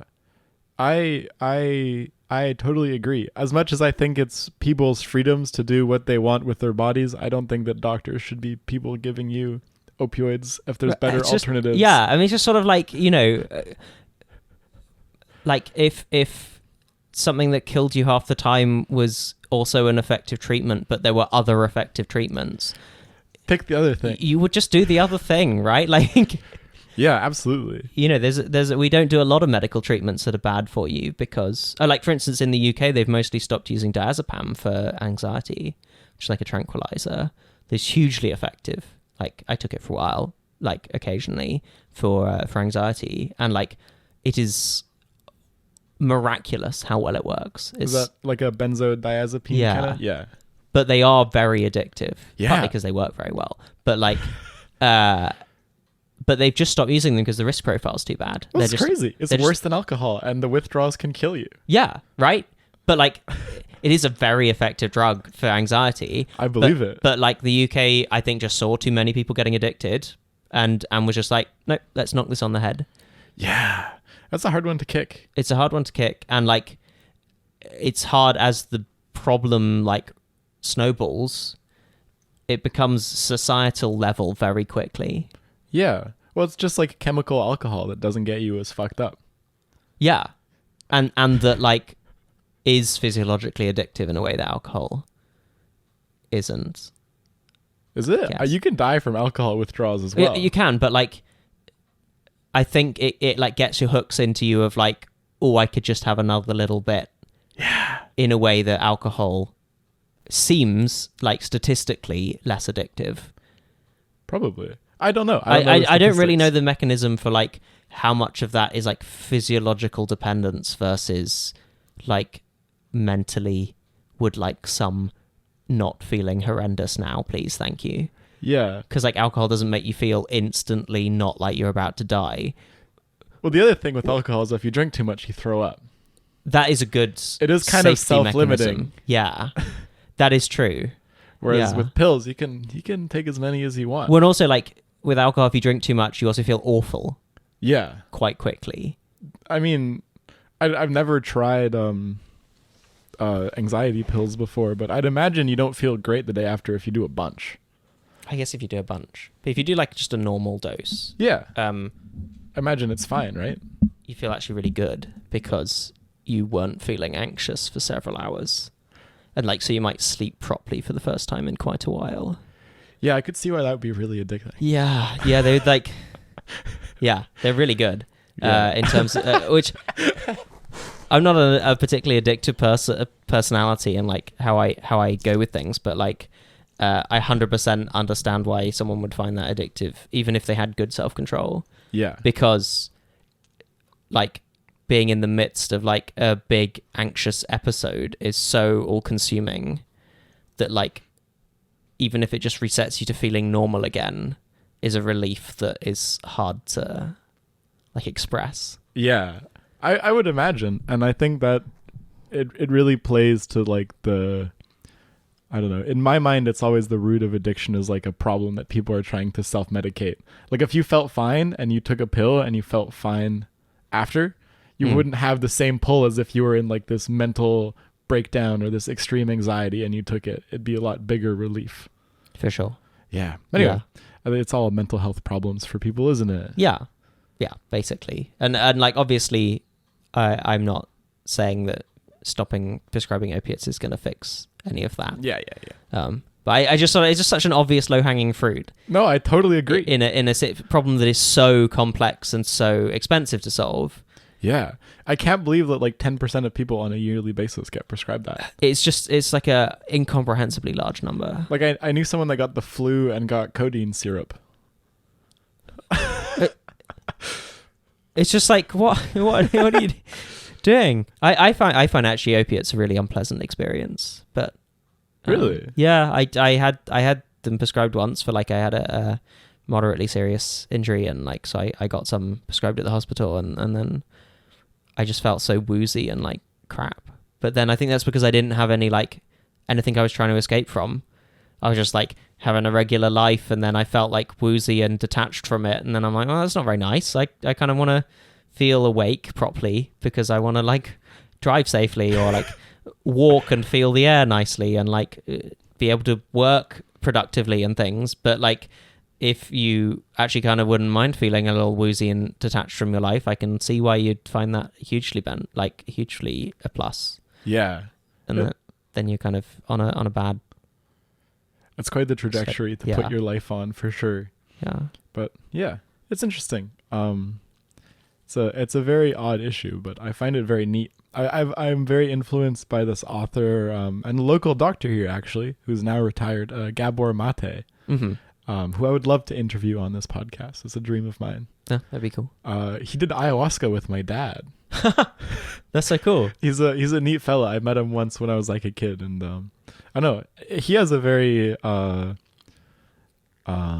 like I guess accepting view of addiction, and that like as I was saying, it's always like a self-medication of a problem. Right. So he's always trying to think about like, oh well, why not, the question isn't like why are you doing this, but like what's causing you to do this, what's the root of the issue. And I find it's a much more compassionate look at people, because otherwise it's kind of just saying like, oh, there's a substance that's hijacking your brain and you're doing this because you can't control yourself. It's like, why are you doing that? Yeah, I think there's like the second string to that bow though, which is that being heavily medicated or drugged does interfere with one's ability to tackle things. Absolutely. And so it's like you kind of have to do both strings to the bow of like detoxing people in a horrendous way, but like basically only as a mechanism to get people into the place where maybe they can tackle some of that and like sort out some of the things that are like causing the need for it effectively, I guess. But then it can be very discompassionate to be like, no, you need to sort yourself out before we're going to help you. Yeah. Because it just doesn't work like that. Like, you need a bit of both. And yeah, and then that's a huge problem, like logistically, of like, how do you get all of those therapists? Yeah. Because ultimately it's not just about like getting people off the streets or finding them jobs, but like dealing with the issues that they have to get them to a place where they can then live a life comfortably sober and like integrate back into society. Absolutely. It's not an easy thing to do. 100% not. Yeah. But yeah, I don't know. It's neat. It's an interesting one to think about, how susceptible our brains are to like altering chemistry and how far out of the way people will go to change their experience if they're not having a good one. Yeah. And I just like to bookend with that with like the city planning stuff. Yeah. And like, I guess my thoughts on climate change of like, a lot of my issues is that people aren't doing things rather than that they're doing the wrong things. Like, less so with they're doing very little for like, a lot of resources are going into the drug issues in the city, but like, there's not much proactively. Well, I mean, there's loads of people doing loads of work. Don't get me wrong. I like yeah, but like, the city doesn't seem to be like have an overarching vision of like doing something proactive to like really address the root problem and like help people in a substantive way. There's a lot of like dealing with the issues that exist, like street safety and like making sure people have food and things. But like, there's a sort of lack of like visionary work there. It's the same with the climate change stuff. I have like endless arguments with my father about like doing something about climate change, and he'll often be like, no, your policy won't work, or like, no, your suggestion won't work, don't be so naive, it couldn't work like that. And I'd be like, I would be willing to have those sorts of discussions if people were doing something and I just thought that they were a little bit wrong.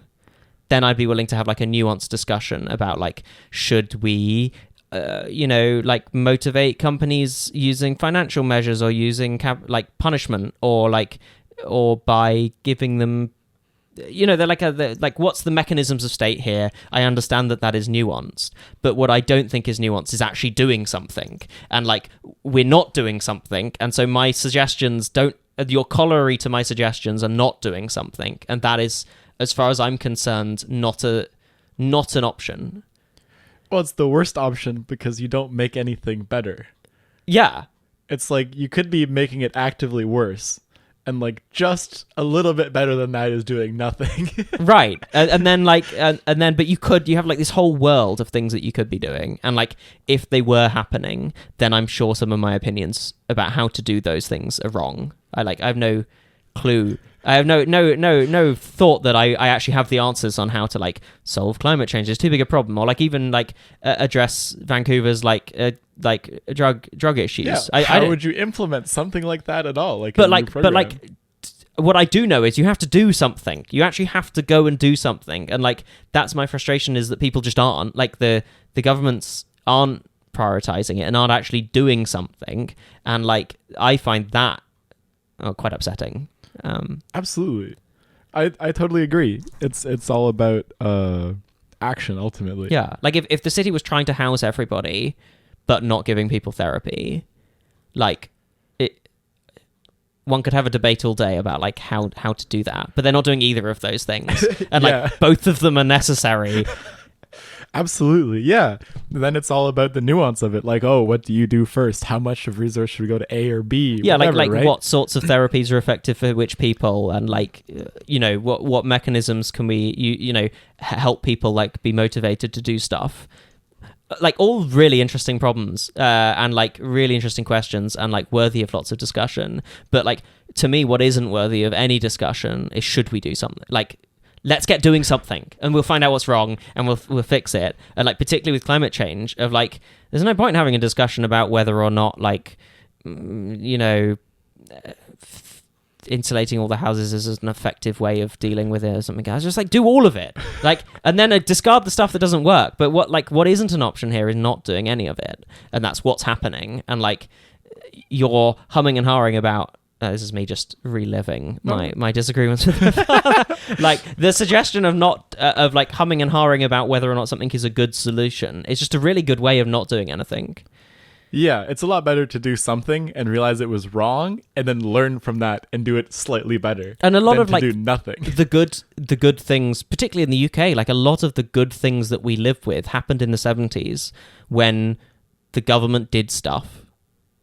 They invested a huge amount of money and built community centres, and like the flat that I lived in was built in the 70s and like is a nice community flat that was sort of built, for people to live in and all sorts of things. If you ever go to like clubs in the middle of nowhere, like I'm thinking of a gun club because that's where we went for an archery competition last year. They're all built in the 70s. When the government gave people a load of money to build things, and they're all frequented by people who now don't want the government to do anything, like build gun clubs. Not that necessarily we need more gun clubs, but like we could have clubs of some kind. We could have, state subsidized social venues would be That'd perfectly be cool.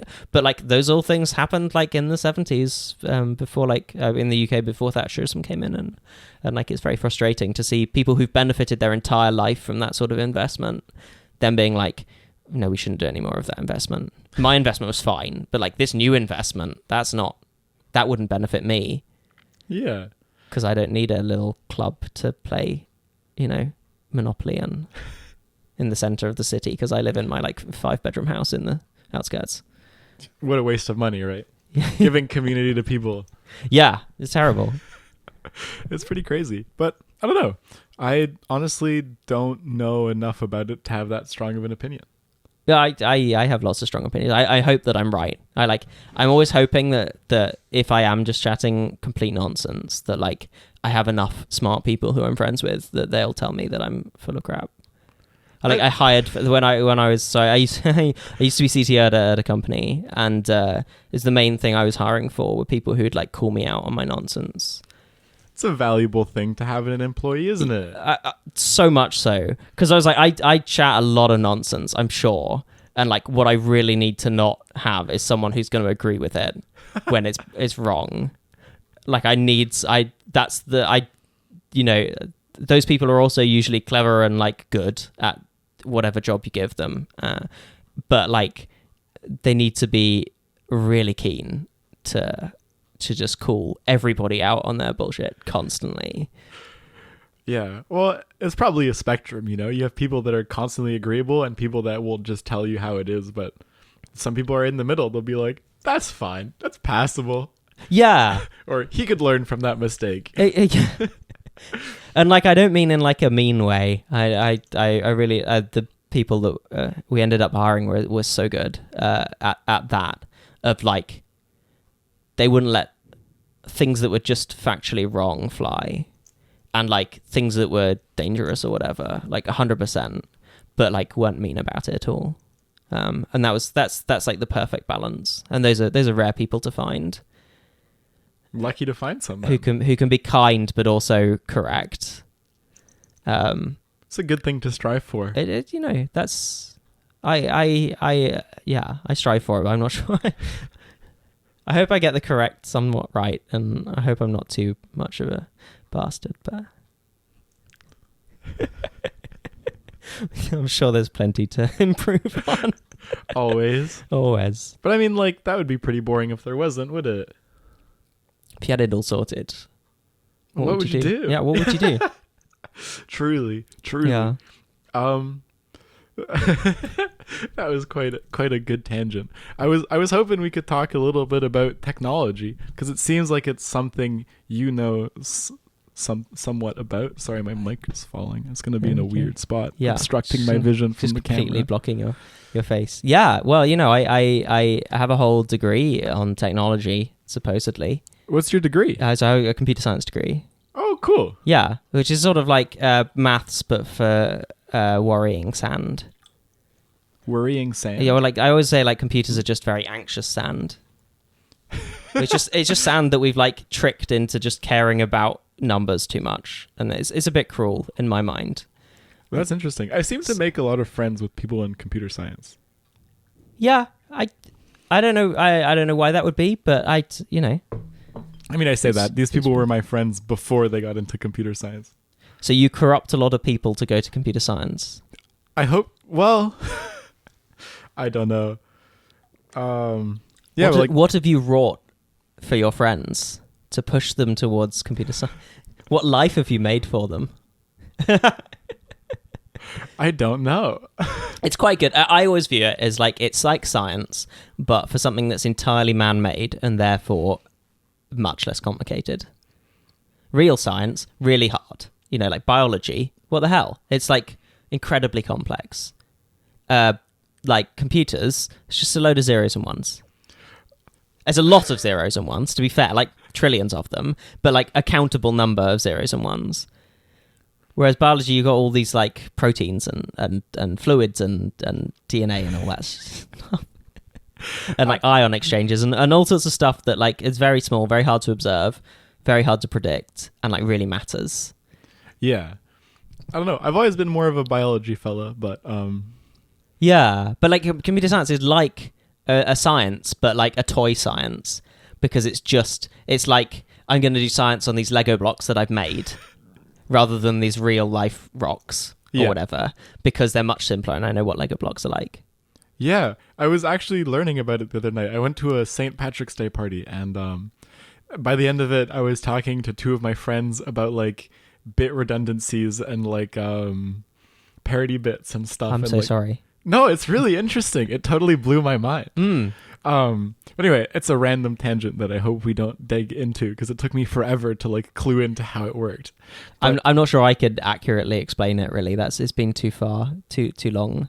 Fair. I mean, I feel like school gives you a lot of knowledge about things that you will never use. Yeah. And occasionally you do use it, and it's so satisfying. Yeah? I mean, there was this moment where we were just launching like a clinical trial like next week with I used to work for a mental health diagnostic startup, and we were just about to start. It wasn't a clinical trial, it was a university trial. And like, so we had like a week to get this product like finished.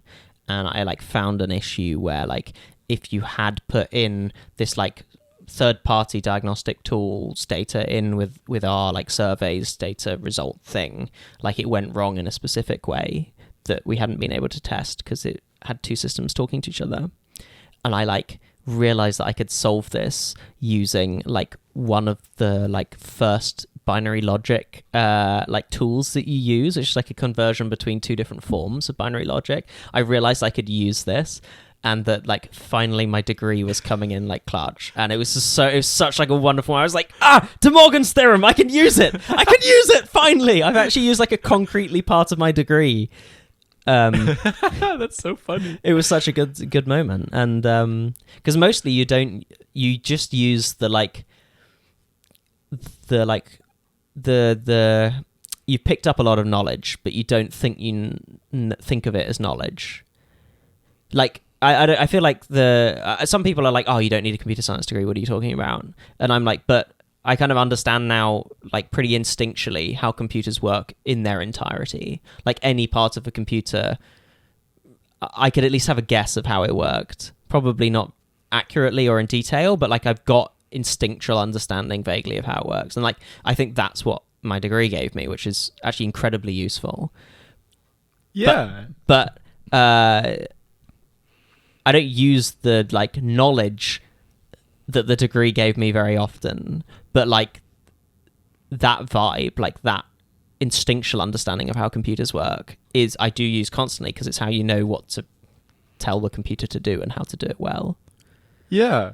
It's funny. I was having a conversation with my friend Evan, who's a childhood friend of mine, and again, one of the people I somehow tricked into computer science. No. But anyway, we've been friends since, like, I don't know, preschool or something, kindergarten, way back. And I remember, like, years ago I had this conversation with him where he felt fed up about school, because he felt like he wasn't using any of the knowledge, or like it wasn't practical. Right. And more recently, because he's going to graduate next year, I believe. He's a fourth year student, and he was realizing that it wasn't the knowledge that was really useful, but a greater understanding of the field, as well as the skill of how to learn things. Yeah. That was super valuable. The real computer science was the friends you made along the way. Yeah, you could say that. Yeah. Anyway, I just thought it was neat. I think so. I think more than a lot of people give computer science courses credit for. Because you see a lot of, like, programmers say, like, oh, college is a waste of time. You can just take, like, a course on how to program. But, like, the how to program bit is not the bit that you learn. Yeah. Like, for instance, my course, we did a little bit of programming, but we were never taught how to program.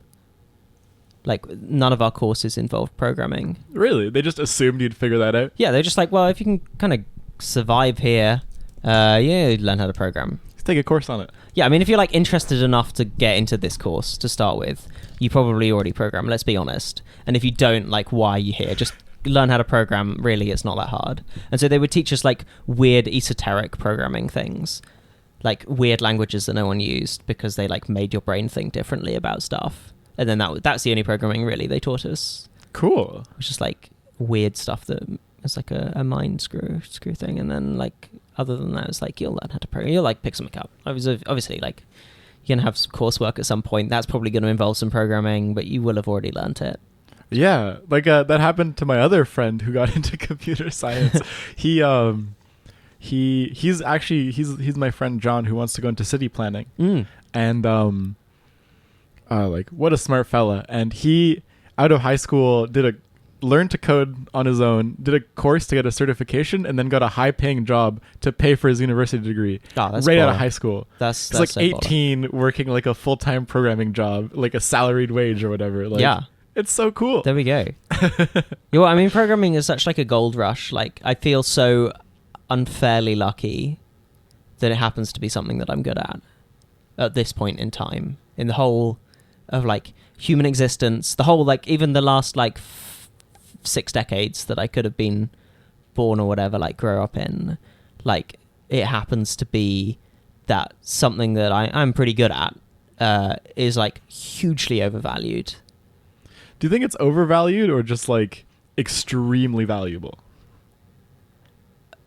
I think it's, like, it is extremely valuable, but, like, much like, I don't know, being a nurse is extremely valuable, or, like, knowing how to make food well is extremely valuable. I think it is slightly harder to learn than some of those other things, but I think that's partly because it's, like, an entirely new field that we don't really know how to teach.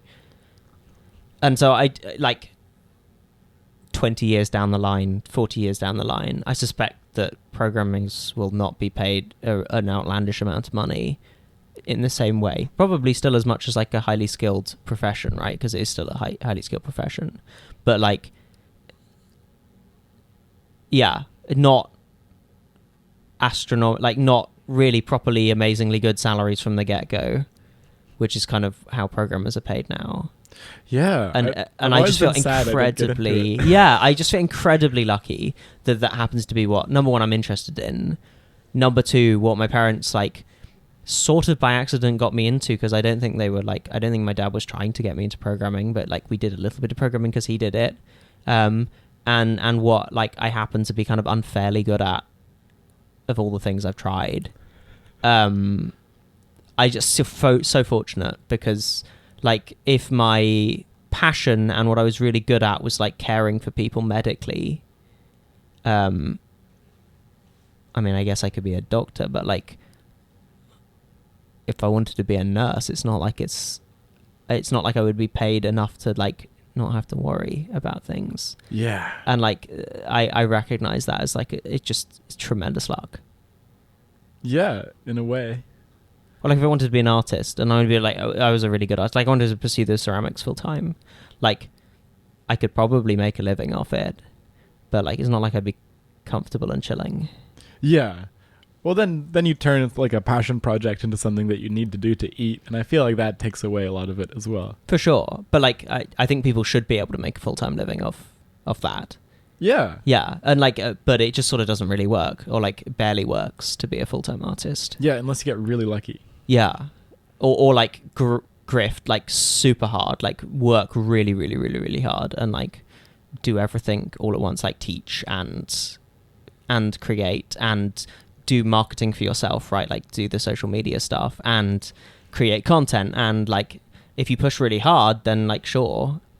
Like I know a girl up in Squamish, she's like doing an amazing job of it by like setting up her entire like living space to be incredibly aesthetic to make like good content, and like teaches alongside and has like this impeccably curated vibe, and it's very impressive, but like it's very all encompassing, I think, for her to like get a reasonable job out of it. Whereas like most jobs, I think you should just be able to leave at the end of your day and, you know, not think about them too much. Yeah, I would hope so. But I think art doesn't kind of afford you that. Yeah. But well, it takes a special person to want to be an artist. Yeah.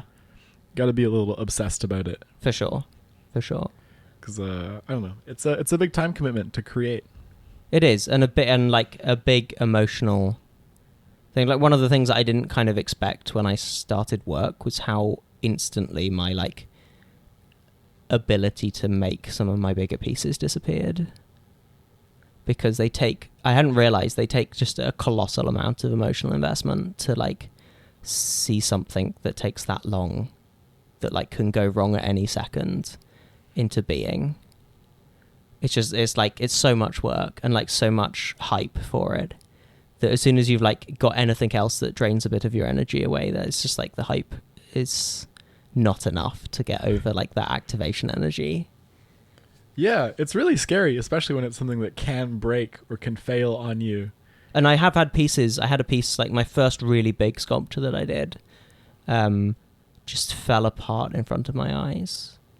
Like, just it had like this big comb on the top of it, like with all holes in it and stuff. And then the body was like a sort of ship-shaped body, although I kept denying that it was ship-shaped. And the comb just dried fully, but the bottom was still a bit soft. Oh. And it just cracked, obviously, because it's just dust that's sort of held together by hopes and dreams, and just like fell in front of me. And I was like 20, 30 hours in at this point to this piece. It was like the biggest thing I've ever made. It was I think still one of the best things I've ever made. And actually, like, it was made when it fell over, like when the pieces fell off. No, it was good. It made it so much better. Really? Yeah. There's something about like that first screw up that is so hard to replicate. It's so like, for what I'm trying to achieve, it's such a good piece because it just works in that like ruined artifact thing that I never would have done. I never would have done that to a piece. You never would have taken a hammer to it. And once it was done, you got this like perfect thing you've spent 30 hours making. And you're like, you know what this really needs is to be broken. Right. Like no one's gonna do that. But it's partly how it happened. Like that it worked so well, like was just partly about the structure that it was built. But like it, yeah. And I mean, that taught me a lot of Zen, but also like to kind of be like, oh, okay, you know, you can take things going wrong like that, and sometimes they're great. Sometimes you just need to throw them away, but like just occasionally it becomes better than you ever could have done. Yeah. And so like just not to be too annoyed about it. Yeah, well, failure is so important to learn from, isn't it? Yeah, I think so. I would think so. And I think it's one of the joys of learning, right? Like I realized a while ago I really like learning new things. And I also realized that I was never going to be like the world's best anything, which is very like obvious, right? Like who is? But It's very like liberating. it's right. But then I realized like, hang on, I could be like solidly above average at a huge variety of things. Not that like without that much investment in time and just as a fun bit. And I called this philosophy, and it's very stupid, polymeh. So instead of like a polymath, which is obviously quite a lofty term and not something that I really think anyone should ever apply to themselves or really have applied to them except sort of posthumously. Polymeh is the philosophy that you can be like solidly mediocre at a load of stuff. And like, it's the new like Renaissance man light. And it's good fun and like good for like parties because you can be like, oh yeah, I did that. And like... I get that. Yeah. And so I was like, hang on, I could do this properly. And so like I went to learn, I learned the pottery, and that was started as like a little hobby that I might do, and it sort of extended way past. But like I went and learned to stone carve and like ice skate and like ice glass blow. And all sorts of things. I just gone and like tried to learn. I just did a glass blowing class. It's so much fun. It's really fun. I love the like dance aspect to it. I had it with like a torch, so I didn't actually blow into anything. Oh, you're doing like bench glass or whatever it's called. I didn't know what the term for it was. What it's called. Yeah. But yeah, just like a torch and a huge flame and some pieces of glass. And you just like stick them together and something comes out of it. Yeah, I if you get the opportunity, like 100% try doing blowing and like the large scale stuff. Or like just even glass size, because you start having to work with another person because someone like you go and charge the irons in the glass, like the puddle of glass, and then you start shaping them, and then you blow it, and then somebody else like sometimes holds a wooden paddle to like shield your arm from getting burnt, and then like sometimes, particularly as a beginner, someone will take it's called a punty or something that the glass is on, will take it and put it in the fire for you because like it allows you to move quicker. And so things are starting to happen in like, you've got the glass out of the fire for like 20 seconds before it cools off too much to work with. And so it's this dance where you have to like be in sync with people and move. And obviously you can't touch the glass because it's red hot. But also like the longer it's in the fire, the more back to a sphere it goes. And you're kind of trying to avoid that. And like the further it's out, it just becomes hard. And it could crack at any time and like explode. Yeah. I noticed I let my piece cool down too much and it just like cracked and I had to reheat it and melt it all back together. Yeah. And like, but as soon as you got multiple people involved, it's very addicting in that same way that like, I guess we were talking about earlier, that it's like that live feeling, like nothing, you have to be on then because you've got a red hot piece of glass in your hands and you are paying attention. And like, if you don't pay attention, you're going to screw up your day or somebody else's day, and it's going to be very sad. And like, that was so much fun. I really enjoyed glass blowing. Yeah. I would love to try it one day. It's definitely. Kind of a high barrier to entry to like doing it as a hobbyist. Yeah, you need to get like a club or like a course or something to get it. Yeah. Yeah, or like be part of a joint studio or something. But that's what I meant. Yeah, like club. Oh, joint right. studio. Yeah. But then you have to be like really into it. Yeah, because you got like membership fees and time and bookings. And it's going to be like stuff. $1,000 a month or something to. Shit, it's a lot of money. Yeah, I don't know if it's that much, but I could imagine because you only get like a handful of artists per space because it takes so much room. Yeah, that's true. Yeah. I mean, you need these huge furnaces and all this equipment and stuff. And just like room to move around and like room to anneal your pieces, right? They have to cool down. If you're doing big pieces, they have to cool down for like 8 hours in a furnace. Right. And so, yeah, it's just like a huge thing. But I really enjoyed that and like all the other things. So I'm always after like learning new stuff. Yeah. It's just so much fun. I would agree. And like after a few times, also there's a huge satisfaction in like being okay at actually learning new things. Like you get the knack of the learning bit, like not the new thing, but like you kind of pick it up kind of quick once you've done it a few different things because. What if you could put your finger on it, what do you think that skill is of like being able to learn things quicker? I think the number one is like not getting discouraged at being terrible at something. Is it 100%? Like, less so with like physical stuff because one is usually okay to start with, like better. Like the learning curve is less steep, I think, with physical stuff generally. What do you mean by physical stuff? Well, like it might take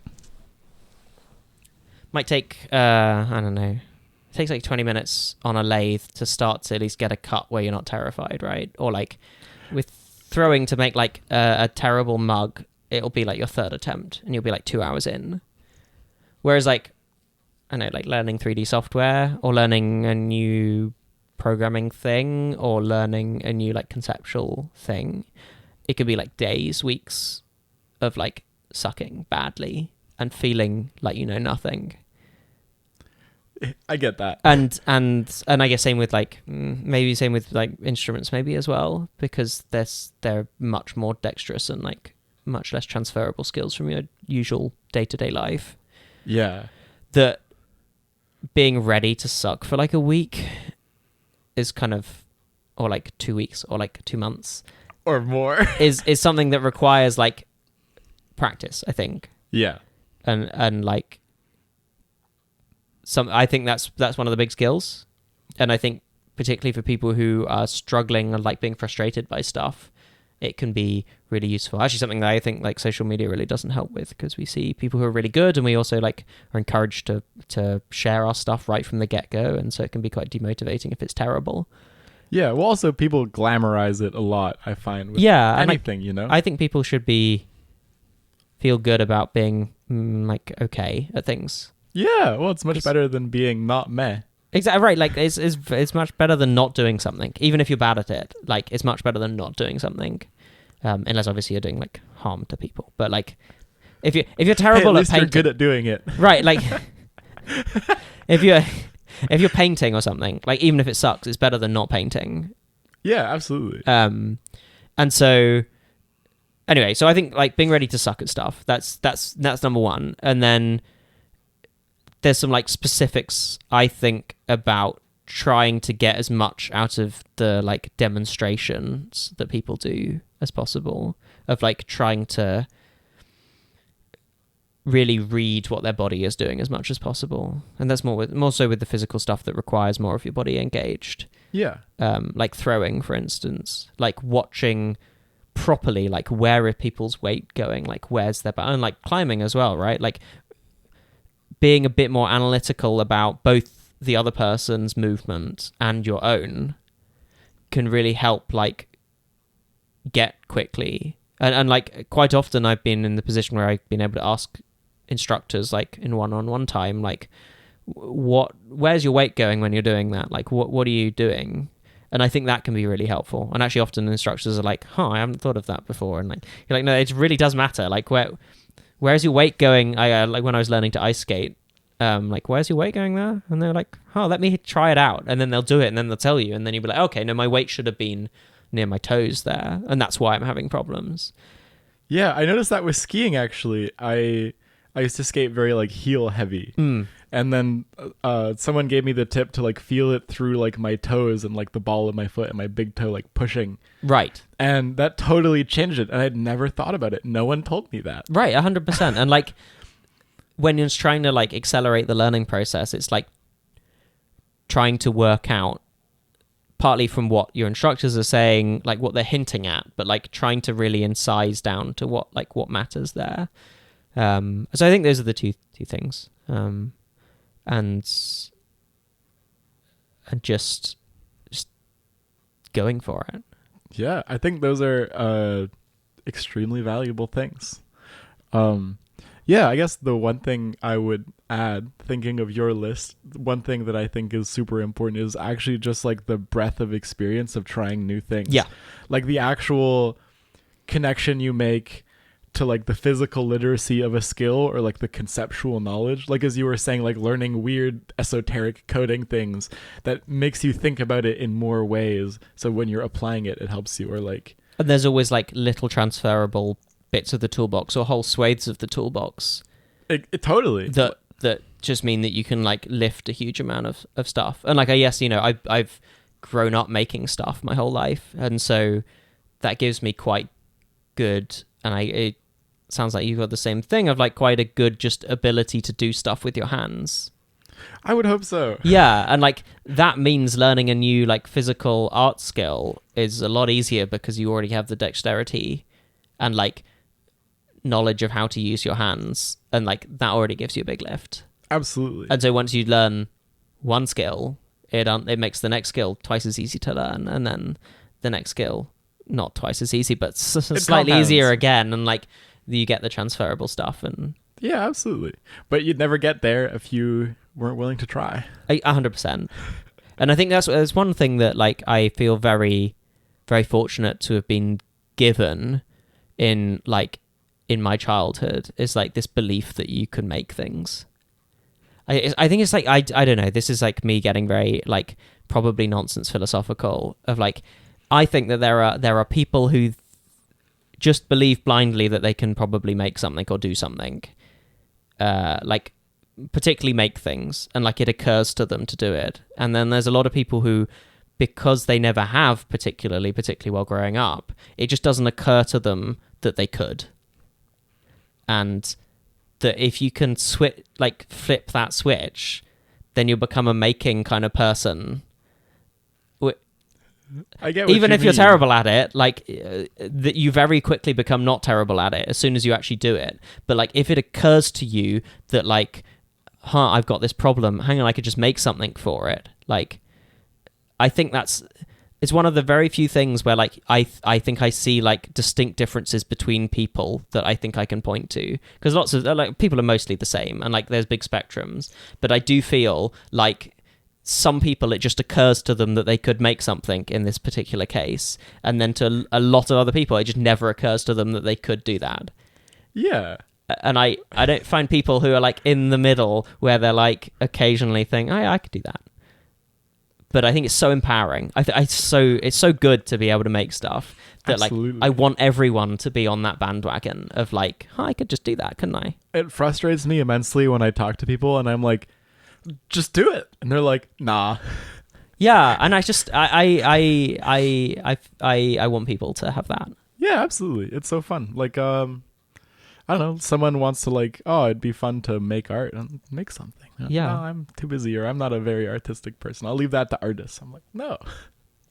Yeah, and I do think it's like it's a legacy that we get from our childhood a lot. Yeah, I could see that. I think it can be overwritten, like it's not like an innate thing that you get programmed into your childhood, but I do think that like it is pretty like ingrained in us of like whether we could just do something or not. And I really hope when I have kids I can get them to have that. Yeah. You know, that self-belief. Man, yeah, it's such a valuable thing. Like, I don't know what I would do with myself if I didn't have that belief. 100%. Damn. That is a great segue into the mandatory part of me interviewing people. Okay. Yeah.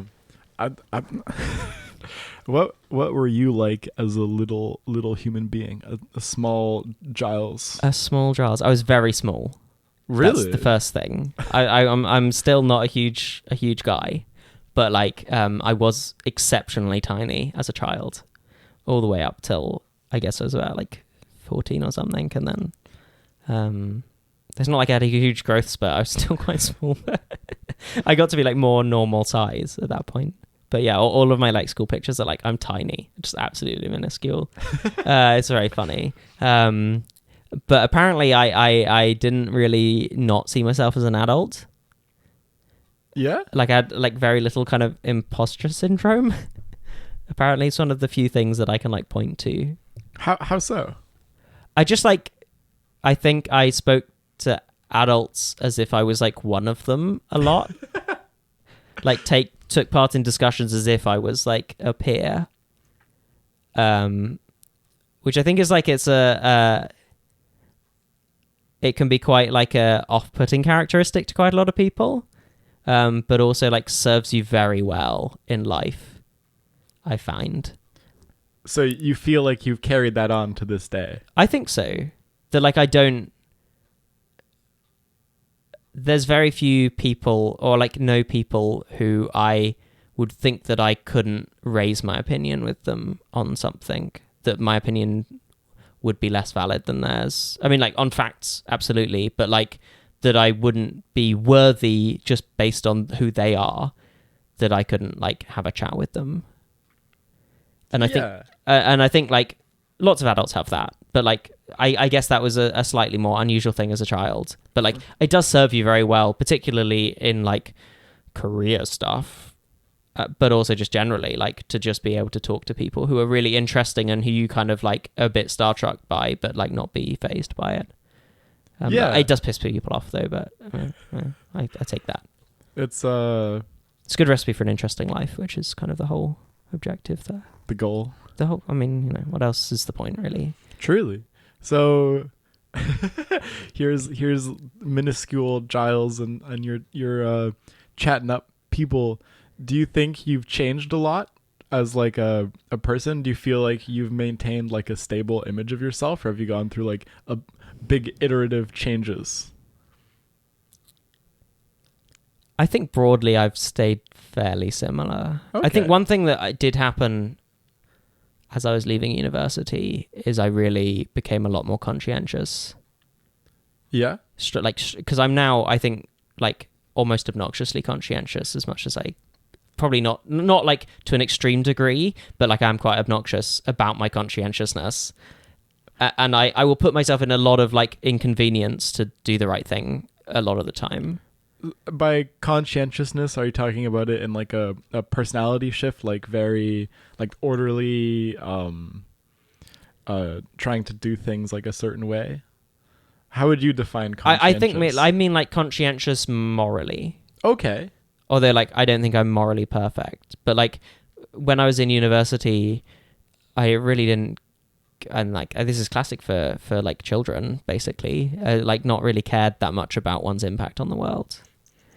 And like leaving university, I was like, oh well, like weapons manufacturers have pretty interesting technology, like that's where some money is, and like you could play with cool tech and things. And then I actually went to work for a charity that helped aid organizations in sub-Saharan Africa like prove that what they was doing was effective. So like education programs for like helping women learn about pregnancy health, that sort of stuff. Things that are like, pretty near-colonialist, but like probably quite good. Like it's probably quite good to teach women more about their pregnancy experience and that sort of stuff, and like teach youths about using contraception and like destigmatify it and stuff. Like it seemed good.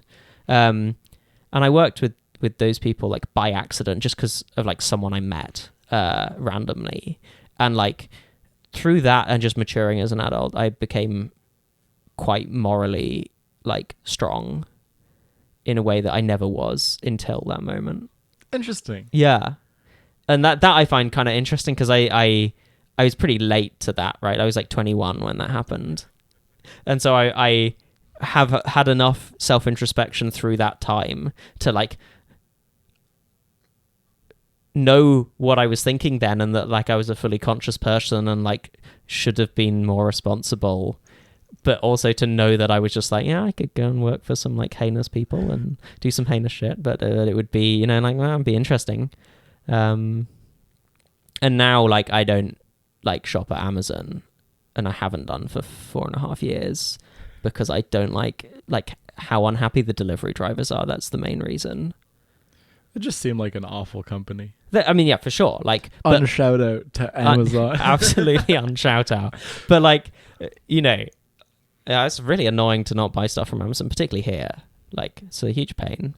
And so, I know that's a pretty pathetic example, but like, I do a load of, and I choose jobs based on like what seems at least vaguely morally virtuous and like things. And I just never could have imagined doing that as like a 18-year-old. And, neat. That's a cool shift to have. Yeah, I'm pretty happy with the shift. I would imagine. Yeah, like, I'm sort of a bit like, what the hell was I thinking back in the day?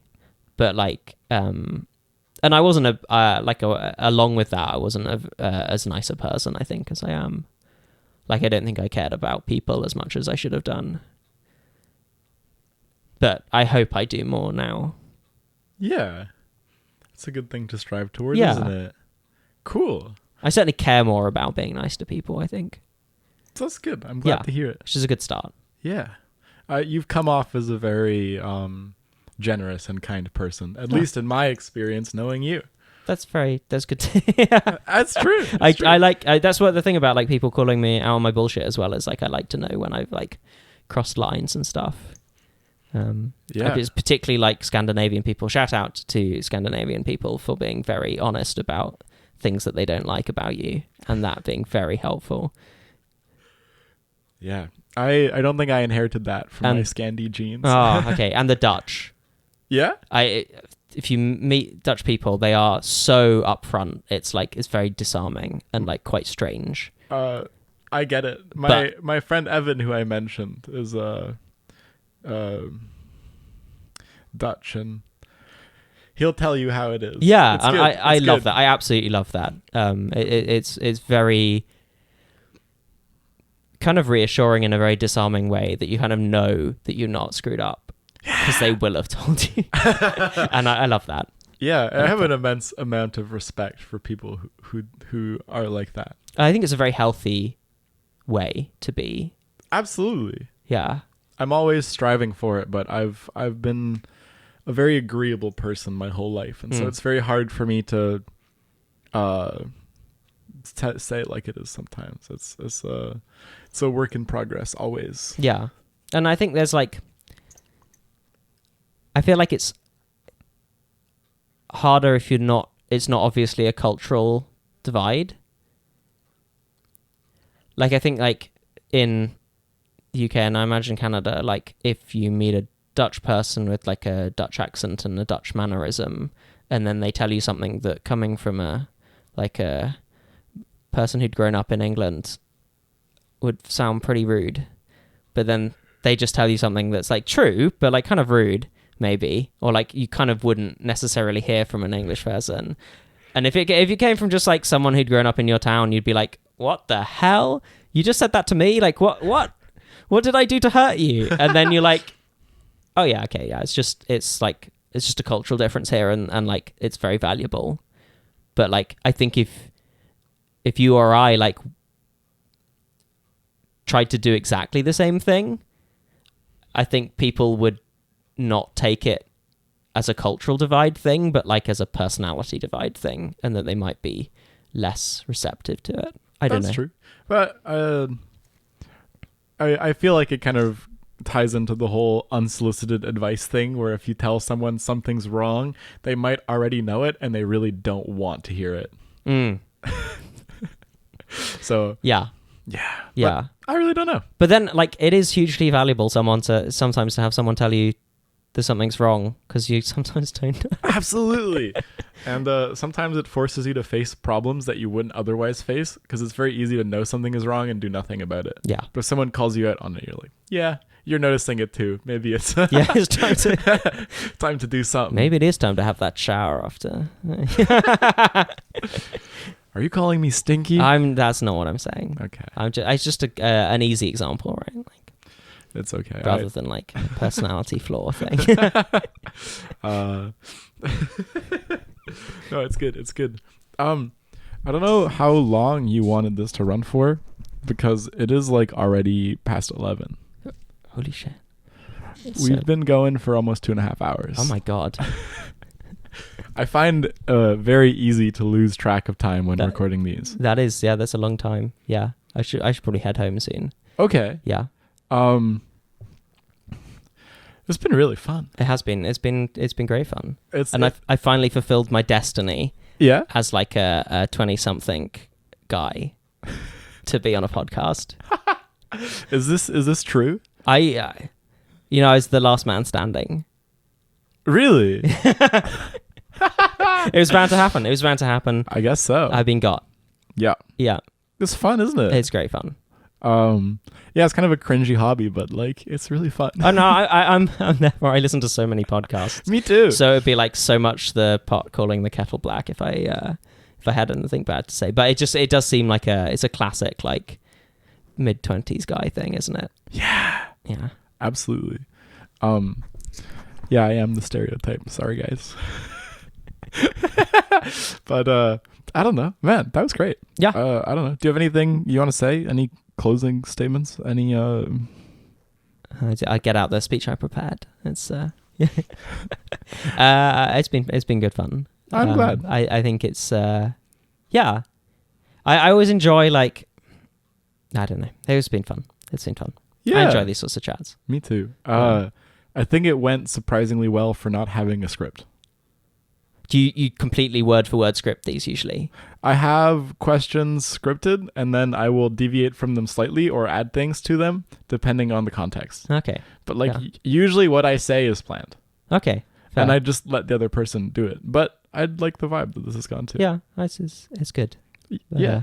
I guess the only things I have to say is like check out my my things that will be in the links or whatever. I'll provide them. And yeah, be nice to people. That's my hot take. It's a pretty original idea. Be a good person. Yeah, be a good person. But that specifically means being nice to people and do things that make people happy. I think. Yeah, there we go. Well, thanks. Yeah. Yeah. It's been super fun. I got to do a little thank you, as is customary for me, because I've received a lot of help along the way in this journey of like, I don't know, just doing this. It's pretty crazy. Like my friend Eldritch has made me like a logo and a backdrop, and like I have a thing to post on social media now. That's sick. My friend Sam made me theme music, which I could probably do now, but I'm too nostalgic to let it go because this is way before I learned how to do anything on instruments. I got to thank Reiner for teaching me how to do all the lighting and the audio stuff. I want to say thank you to my friends John and Noah for helping me get Ableton in different forms. Thank you to the both of you. I want to thank my dad for helping me get some of the gear, like the microphone you're using and some other crap. So thanks. And cool. I want to say a big thank you to my mom, who's my only sponsor, as I like to say, because she lets me do this here. It's a pretty invaluable... Shout out to your mom. Yeah, so a little round of applause for my special sponsor. Thanks, Mom. And shout out to all those people too. Yeah, and thank you. Yeah, well, thank you for having me. Thank you for coming on. And thanks to my parents who had me. And set me up pretty fantastically in life. And I sometimes I feel like I'm too harsh on them for some things, like the political stuff, but like it's very mild. But also like I'm stupendously grateful for how supportive they are and like how much they've done for me. It's a beautiful thing. Yeah, and like I love them to bits. And shout out obviously to Alna who moved to a whole different continent with me. That's pretty cool. That's pretty crazy, isn't it? It's pretty cool. Yeah, it's nice to have someone to love you. I think so. Yeah. It's a very magical thing. Yeah. Truly. All right. I guess that's a podcast. Cool. I'd turn things off, I guess.